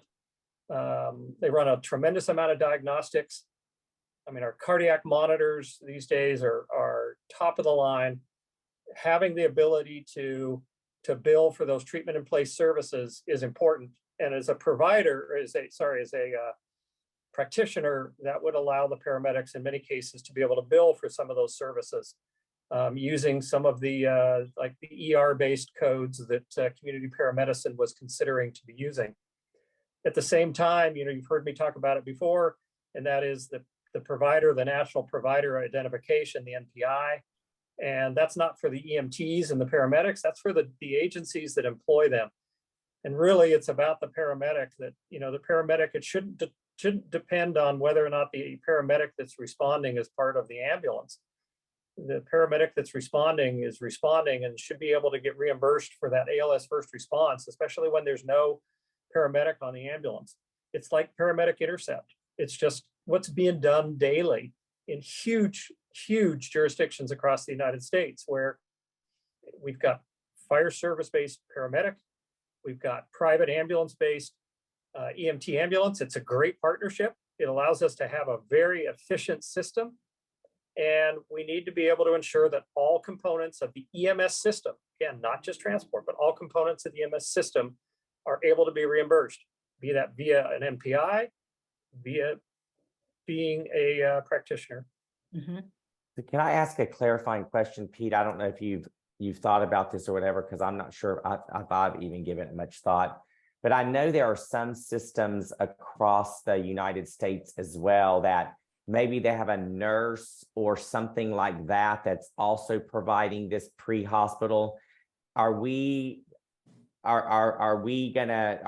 be contemplating that as well, or just Yes. only EMTs and paramedics, or should we be contemplating that nurses as well have the ability? Correct. And I believe nurses have the ability in some cases to be used at the billing. And I'm going to defer over to Ted, because I think GMR runs some of the best dispatch, basically nurse advice groups for the systems that they're used for. Again, the bottom line is ET3 was, triage, treatment, and transport. We need to make sure that triage, treatment, and transport are reimbursable, covered expenditures across the entire EMS benefit. Because sometimes it's more important for us to evaluate before we send the units out. That should be reimbursed. But if we're sending the units out, we need to be able to ensure that those are being covered. EMS is part of the healthcare system. And we have so many sections of the healthcare system that are not reimbursed. When we save taking a patient to the hospital, the downstream costs that are saved by the insurance providers and by the patients is significant. And that is saved from everything from triage, treatment, and transport to the appropriate destination. Because sometimes the appropriate destination isn't the emergency room. As we've talked about on the subcommittee meetings, there's times that an individual needs to go to a sobering center or needs to go to a mental health facility. That may not be a basic emergency facility, and it may not be able to be reimbursed. Why do I need to take those patients to an emergency room, impact the emergency room, cause tremendous increase in their costs, the patient and the insurance provider, when we can be more efficient if we get out of 1960s rules? But on the triage aspect, I'm going to defer over to Ted, because I think, again, they run one of the best programs out there. And two pieces, with regarding ET3, I think one of the findings you keep hearing about also is that the actual patients that utilize it the most were actually not the Medicare recipients, right? So you ended up with people that were not the Medicare recipients, where you did have that ability because of other payers or age and opportunities to do alternate care was a different population group. And I think this was something that obviously lesson learned on that. But as far as the nurse navigation and other work done, a lot of it is underneath a physician level service, right? The physician practices are then delegating some of this so that the nurses and the advice lines are working within the system. So at least from a GMR perspective, when we do any of that reimbursement pieces, it's actually almost on a per call basis, on a per click basis. It's not as much for billing out third parties, because we're doing it with municipalities and so forth right now. Now, obviously that may change, but how nurses work in that environment, and even within the hospitals, I think you see some of that where you're not billing for the nurse care necessarily in emergency rooms. So as we kind of go through this path here between how to get the right reimbursement for alternate care destinations, home-based care, for the EMTs and paramedics that are there as single providers, that's definitely something we need to do. I think from a balanced billing and charge of this committee, really trying to focus, because it is around the 911 and emergency. This is one aspect of that, and that we're trying to solve for, because it does have a trickle down effect for patients when they could have been and providers could have been reimbursed for work that they were doing to potentially have the downstream savings. And there's a lot of work still to do on that. Right. Definitely. I guess the only clarification, because I just am trying to wrap my head around, and I know you and I have talked, Pete, about this even off to just make sure. This is only in the event if there's an EMS service provided where maybe the responding entity doesn't have an NPI number. Then if the EMT or paramedic or nurse or whoever the clinician is has an NPI number, then that would be billable by the service. Because I'm just thinking there are hundreds of thousands of these individuals out there. But we don't need to do it by individual.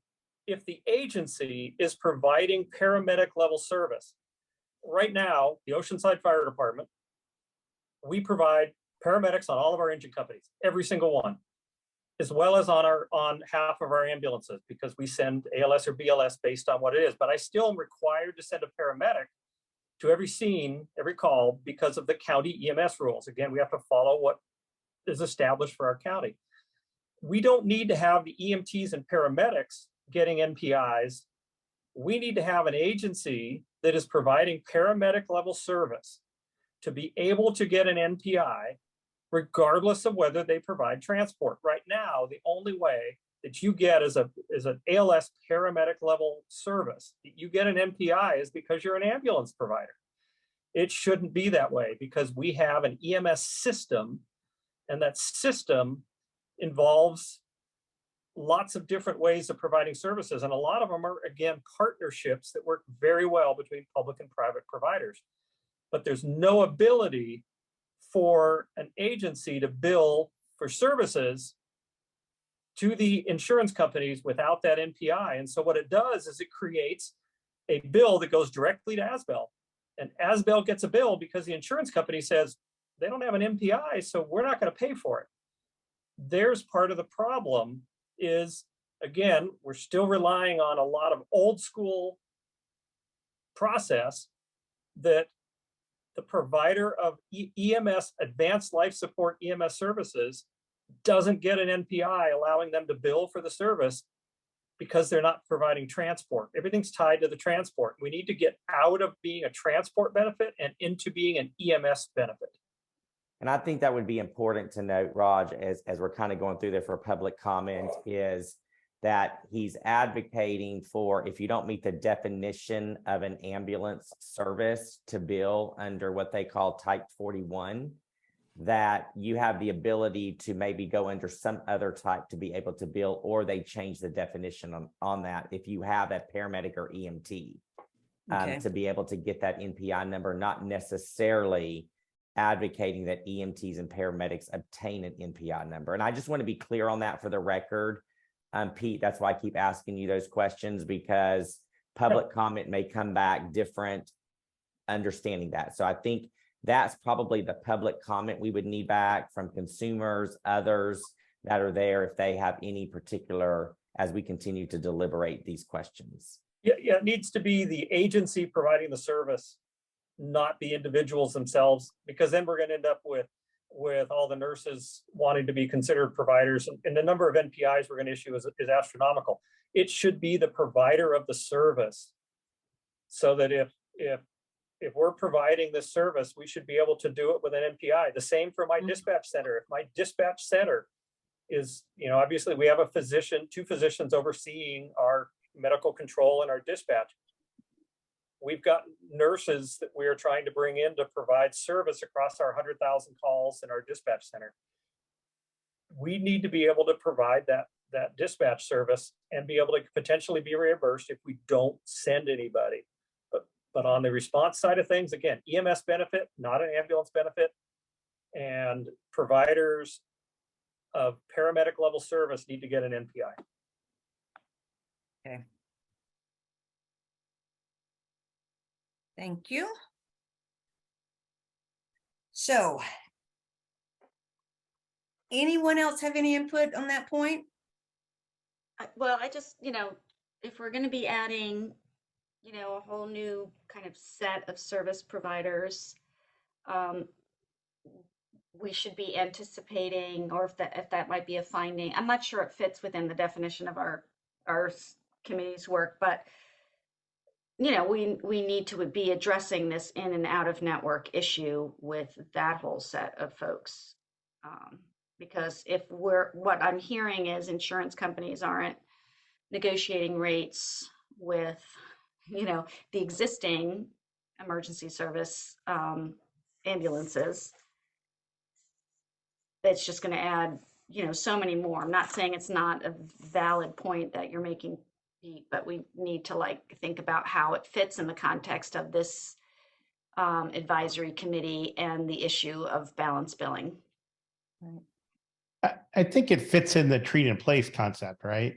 And I think that. But still, if it's treat and place and we haven't protected people from the Agree. ambulance, right? Oh, yeah. Okay. Oh, 100% Yeah. agree. Okay, 100%. thanks. 100%. Yeah.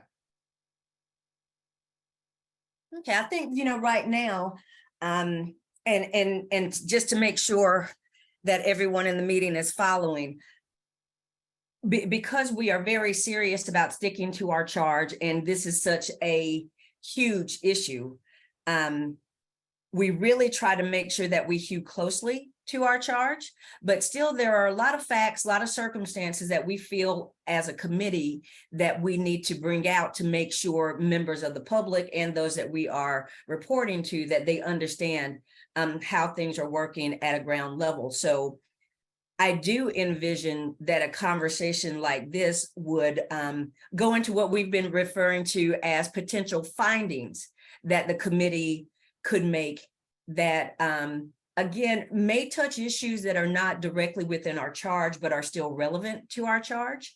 So here, one of the findings that we may make and that, you know, we'll continue to discuss is whether this lack of reimbursement for very important services are a large contributor to balance bills. It could just look like a finding that says a major contributor to balance bills is X, Y, and Z. This could be one of those. So I think as we continue to discuss and continue to make sure that all of our work goes directly to our charge, we'll be looking at making some findings in this area, but again, some things that we might be thinking about as findings now, as we continue to work, may become part and parcel of a bona fide recommendation. Any other comments on that point? All right. At this point, what I'd like to do is ask what's going to be a very loaded question, but something that I believe that we really want to get input from the public on, and something we've definitely been talking about as a committee, is whether or not the current scheme for handling balance bills for medical services that is already in effect is appropriate or not appropriate for the ground ambulance space. And that's a conversation that I'd like us to have now. And if you could please be, you know, as clear as you can, what part of, based on what you know about the current process, you know, what do you think might work, what won't work, and why? So who would like to kick us off?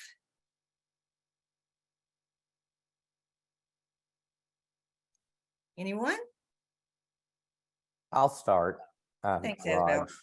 And I think it's probably the obvious of what's been going on through the IDR process, or the independent dispute resolution process, and how would that correlate to EMS and work and navigate through that process. And so depending upon now with some of the federal opinions around all of these TMA lawsuits that have happened, whether it was because of the administrative fee to the batching, that possibly could say that some EMS systems could do that. But I go back to some of the data that NMSIS provided or NHTSA provided earlier today regarding the number of, what really stood out to me was the number of volunteer agencies that are sending in data. There was upwards of over 2,000 that were sending in data. While there was a lot of urban, it would be we would be remiss if we kind of work through this of looking at the size of the ambulance agencies that could actually contribute into the IDR process if we worked through some of the same methodologies. And so that, to me, I think is probably something that is problematic for the ground ambulance industry, knowing that almost 2/3 of the ground ambulance industry, based upon, now this is based upon Medicare data, a little more than 2/3 of that do less than 2,500 transports a year. It's probably 70% or 75% now. And I'm going off the top of my head, but there's actual data that you can get, and I think HMA may have it, that can actually provide that for the committee as well. But the IDR process, just because of those low volume numbers, would be interesting to me how they could actually do that process as well. So I'll start there and stop and let other people, they're raising their hands, but that's kind of where I would start.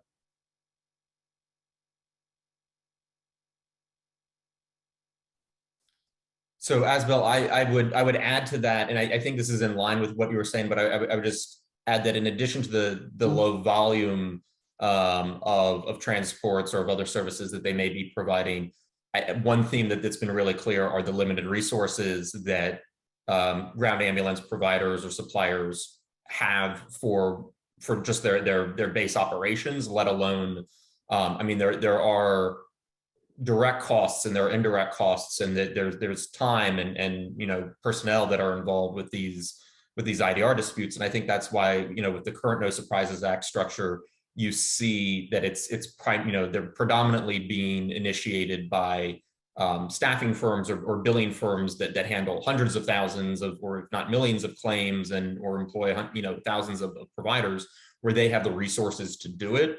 And so I do worry about then kind of shoehorning ground ambulance into an existing IDR structure where we would know that the vast majority of ground ambulance providers would not have the resources or the time to dispute those. So I don't want to create a system where we're kind of setting folks up for failure. Yeah, and I think to follow that too, just the sheer cost to implement that on an individual per case basis. Ted, can you hold your thought here? I think just for the public, they don't know what IDR is. So Raj, can you give a tutorial really quick? And then Ted, I'm going to let you interject back because some people don't know what we're talking about at this point. Yes, and that is totally my fault. Forgive me. So what we are referring to is under the current No Surprises Act that is in effect for medical claims and other air ambulance services and other medical services. Under that process, if an out-of-network provider sends a bill to an insurance company for an insured person, the NSA first says that the patient is going to be protected from the balance bill, that balance bill being whatever amount above what the insurance company is allowing. And no one can send that consumer a balance bill, and they can look for from that consumer nothing more than their general in-network cost sharing responsibility. So the consumer is held liable. I'm sorry, the consumer is held harmless. What happens next is the insurer, under the statute, it says that they must send an initial payment. And the current NSA defines what that initial payment should be. And once that payer sends the initial payment, the provider has a chance to come back and say, hey, you know what, that wasn't enough. I would like to enter into independent dispute resolution so that we can leverage an unbiased third party to help us arrive at the appropriate out-of-network payment amount for that service. Okay, thanks. The payment amount for that service. What happens next is the provider wants to go into IDR. There is a requirement for good faith negotiations, and there are all kinds of timelines when all of this stuff has to happen. There's a requirement that the provider and the payer engage in good faith negotiations. If there is no resolution, then they can move into the IDR process. That IDR process involves filing claims and paperwork with what we refer to as an independent dispute resolution entity. Again, these are non-government actors who are third parties that are actually paid by the parties to the dispute. I'm hoping that kind of gives you an eye into kind of the various steps, but it is a multi-level process. It is, especially because it's new, it's very labor intensive. And so that is leading us to this conversation, not only while we currently feel one way or another about the appropriate way to get to an out of network rate, but there's also a lot of history regarding why ground ambulances are not already subsumed within the current NSA. So thanks, Angie, for giving me that thumbs up. If there are other questions, please put them in the chat, but otherwise, Ted, let's pick back up and keep going. Yeah, I think it was just a couple pieces. You already kind of hit on some of it, but obviously the cost right now, as you see in the chat, it might be $350 to even go through that process. So the actual cost to go through an IDR is sometimes what generally the bill and the payment needs to be. So you have this, it's not such a large gap that you're trying to recover from, which makes it, a challenge there. And then from a disclosure standpoint and what we were trying to talk about in the definition section, people call 911 and they may not even be the caller themselves. It's other people calling. So you end up with that period of how do you disclose that? How do you go into that process if it's an emergency case? And the emergency ground ambulance is very different than somebody going in for health care that may be more, we talked about scheduled, but going in for care being done and have the ability to make some choices there. But when you're dealing with emergency, it's very different. So you have quite a number of factors that I think make it hard for the IDR and NSA, process to kind of, how does that work for emergency ground ambulance? And probably why earlier on, when this was even talked about years ago, why it was so difficult for them to even try to put that in the ground ambulance into the program. Mm-hmm. Lauren? Yeah, so first, I think I just echo what everyone just said on the IDR process. I mean, especially just thinking back to the NEMSIS data we saw earlier, right, that EMS is 65% or something public sector entities. It seems somewhat difficult to imagine your sort of local government, county government, fire department really kind of going through and spending the resources and time and effort on this sort of IDR arbitration process. I think the other pieces of the No Surprises Act as well have some difficulties when you apply to the ground ambulance setting. In particular, right, the sort of the QPA, which is kind of the sort of dollar amount that sort of it defines cost sharing and does a lot of the other things under the No Surprises Act, right? That's based on the median of in-network or contracted rates. But as everything we sort of discussed today and previously, in-network negotiations, as you might term them in the ambulance setting, or it's not really what you'd think of as a standard negotiations. It's only something like 20% of ground ambulance emergency transports are in network to begin with. So like using that as some sort of actual guidepost seems pretty difficult when we're talking about the ground ambulance context. It's also just if you were to look at like the in-network rates or the rates that insurers are allowing today across the country, it varies so much just based on what the local regulation scheme is and everything like that. And to sort of cement that in perpetuity, I think seems risky, and I think it sort of lends to itself to a pretty unfair situation going forward. And remind me, Raj, to what Lauren's saying about like 20% and the way the QPA is defined. I can't remember in the NSA, is this audited by an external entity or does CMS have oversight of the QPA audit? Is that something we need to defer to someone? I don't remember that. CMS oversees the QPA audits. So CMS oversees the QPA audits. And I should say more accurately, the tri-departments. Okay. So, yeah.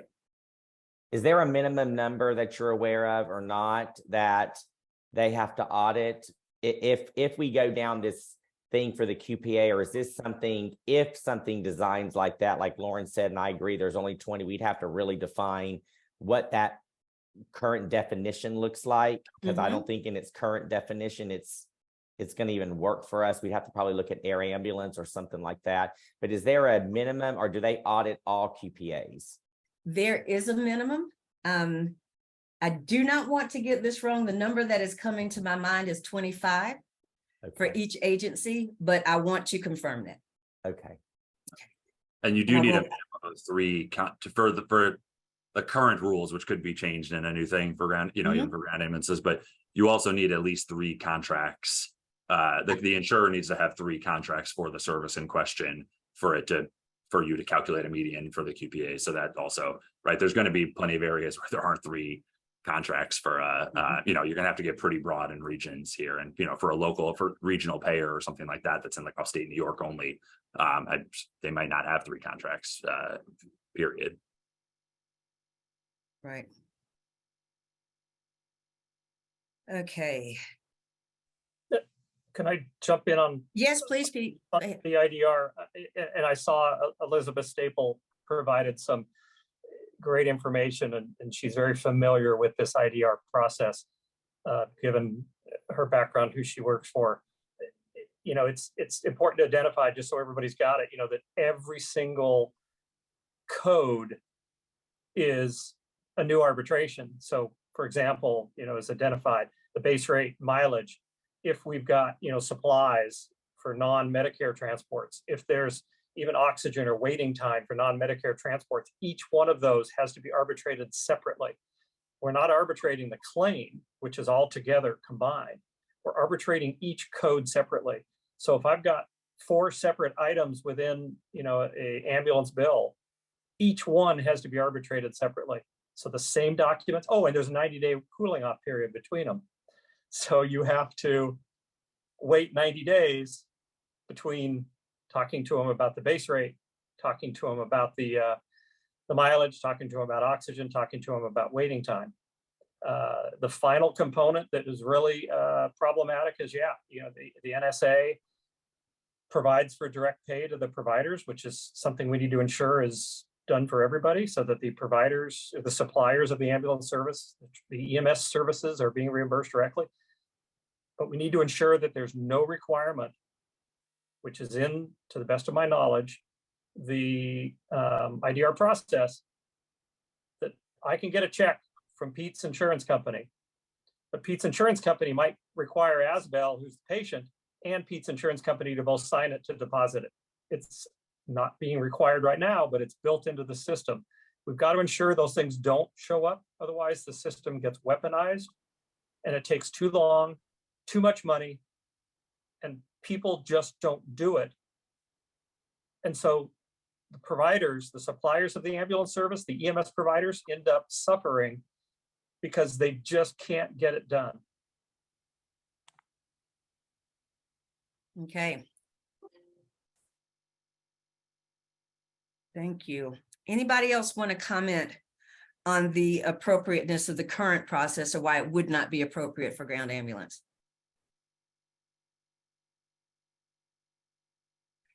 For those of you that have been involved in this issue, for years as Congress has been looking at this, is there any basis cited within those conversations that we haven't talked about today? I think we've covered the basics kind of while we're here. Okay. So when we talk about why or why not when it comes to IDR, that of course gets us to, well, if IDR isn't appropriate, what is appropriate? Today we've touched on, we've heard the term benchmarking. We've talked about state and local authorities setting their own rates. What are, in our last, I think, 7 minutes here, what are our general thoughts on that? I know that we will not today or anytime soon arrive on a final recommendation of how this should be handled. But as you're hearing our discussions today, and before we kind of move to the full public comment section, does anybody have any thoughts you'd like to share on kind of how you see this going, where you see the most light at the end of the tunnel for where you might suggest we head as an optimal way to land at out-of-network, appropriate out-of-network rates? Anybody want to share their thoughts here in the last few minutes?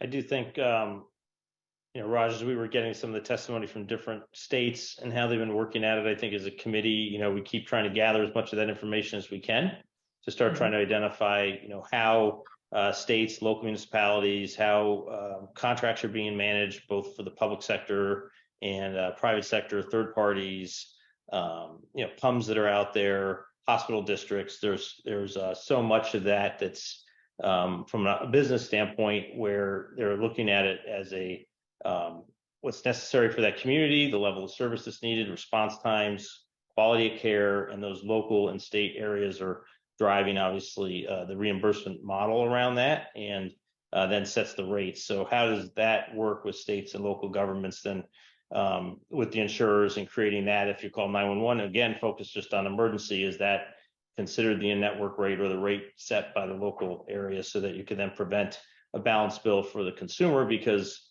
that's where it's being addressed. Okay. Regina.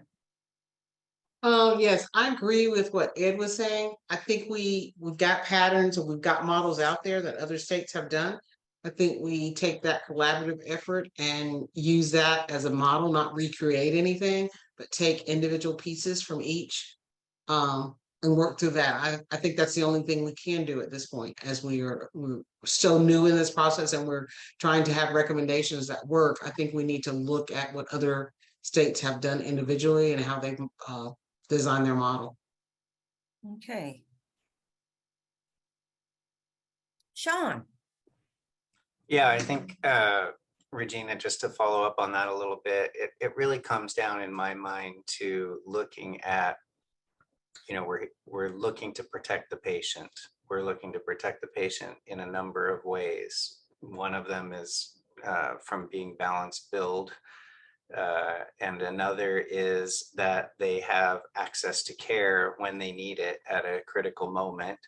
And we need to preserve the services in such a way that they can provide that care. So when we look at essentially what comes down to a structure that establishes a benchmark, or whatever terminology you want to use, it has to accomplish protection in that manner where it's really about making sure that patients get what they need.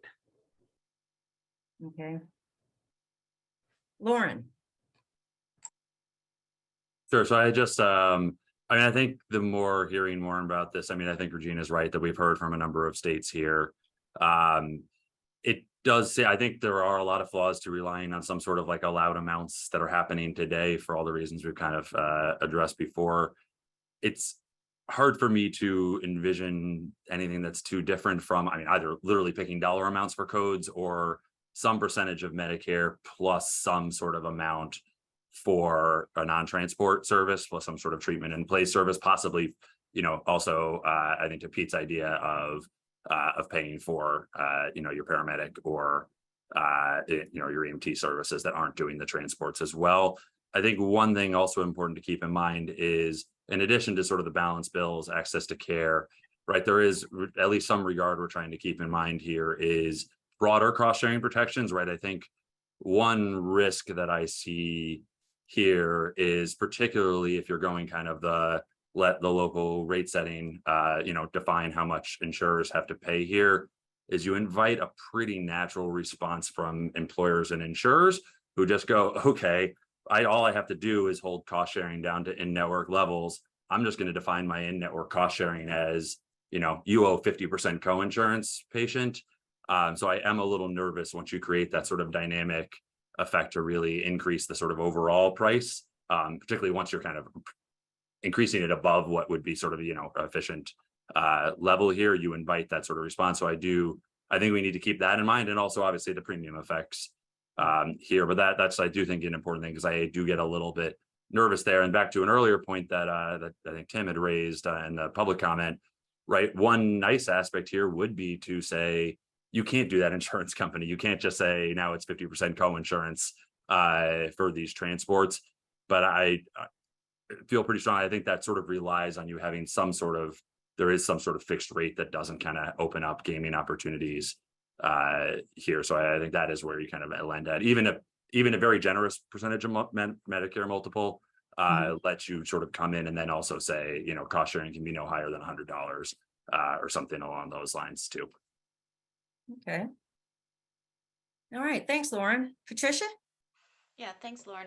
I appreciate that impact on the cost sharing for folks who have either, you know, a giant copay or a co-insurance. You know, the bottom line is whatever they're going to be paying, you know, we need to be watching that, not just protecting people from that balance bill, but the overall cost that the whole system is incurring from each ambulance ride. So I just wanted to raise a flag. You know, we've talked to different communities about how they set their rates. We're getting some information, but it seems like every community it's different. I would just be I'm just not convinced that letting every community set its own rates is going to get us to a level where we're assured that the prices reflect the costs. I just can't imagine every little community being able to have the staffing or have the understanding of knowing how to set their local rates. And I think, you know, if it ends up being that this is the type of, you know, benchmarking that we're going to use is including the local rates, then I think it would behoove us to come up with some kind of standards of what those rates have to consider. And the states that have used the percent of Medicare, you know, that there's a system there for setting those rates. Now, I know that there's a lot on this call that would argue that that system is lousy, but at least it's a, you know, obvious system that people can look at and evaluate and impact. You know, going around and trying as consumers, if we end up finding a lot of local rates being really high, going around trying to like impact our local board of county supervisors in hundreds of communities around the country would be difficult. So long-winded way of saying I'm a little skeptical of the locally set rates. And if we were going to be moving in that direction, I would want to see some kind of national standard for what those rates have to consider so that we can be assured of some level of cost containment. Okay, good points. All right, Asbel, I know we were scheduled to end at 4:20 and do a 10-minute break. Do we want to take a break or do we want to move straight into the public comment? I'll let we've had public comment has been open. Okay. And so it looks like public comment is kind of winding down and we still have that. So I'll leave this to the committee. We can end a little early. And Shaheen and I can wrap up and talk about next steps, which will take about 10 minutes or so, 10 to 15 minutes, or we can take a break and then come back. So I'll let that be the will of the committee. Anybody that wants to not continue on, if you will raise your hand.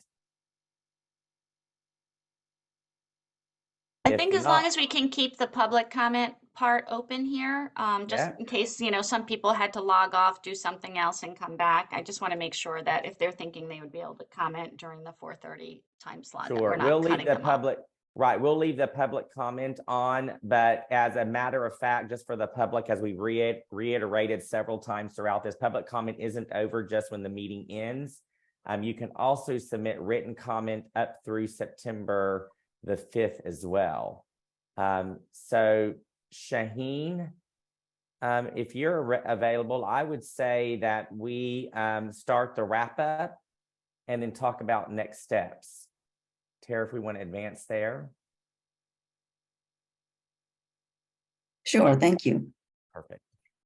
So first, I would like to thank all of our special guest presenters today, the NEMSIS Technical Assistance Team, and the Health and Human Services Office of Civil Rights for providing additional information requested by the committee that will be considered in the coming months as the committee wraps up and finalizes its findings and recommendations.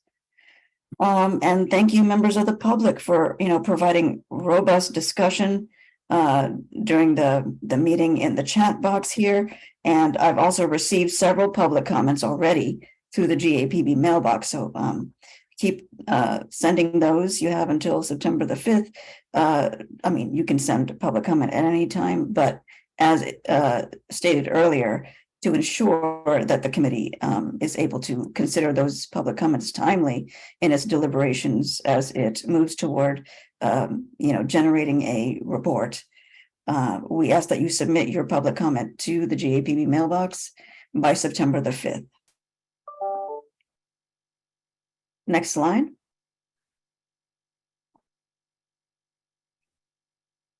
Okay, and I believe I have covered this material, and I believe that at the end of the discussion, our contractor will be displaying the questions so that the public can submit comment in the chat, but we do urge you to submit comments that are longer than 3 sentences to the GAPB Advisory Committee mailbox, as some of you have already done.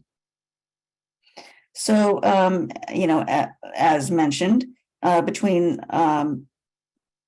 have a tentative meeting scheduled for October 31st and November 1st. Between now and that next public meeting, the committee will be considering your public comment and drafting recommendations. So I will turn it over to Asbel Montez, our chairperson, to talk about what those next steps are between now and then. Thank you. And thank you for the robust discussion today and the comments, and to our co-leads. Next slide.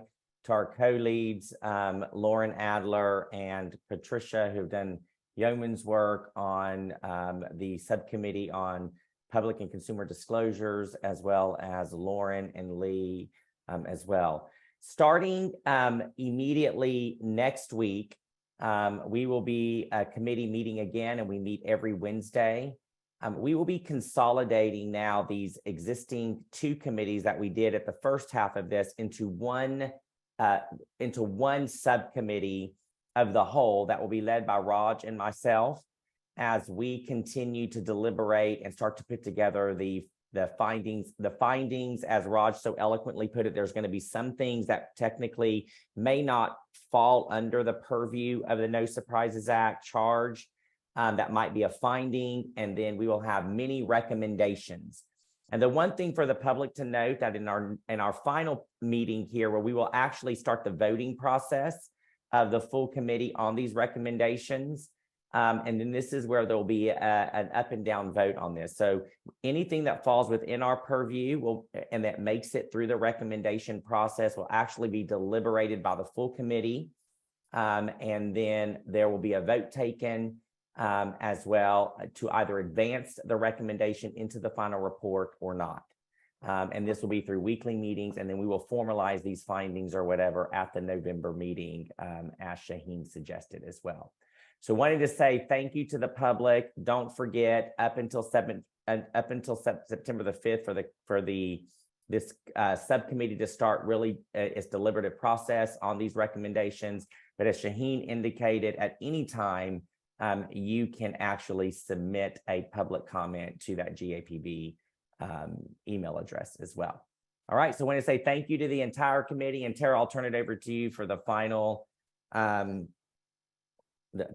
whatever other housekeeping rules that you have. Thank you. Materials for this meeting will be available for download on the cms.gov GAPB website. The presentations will be available within 7 days after the meeting. A recording of the virtual meeting will be made available within 30 days after the meeting.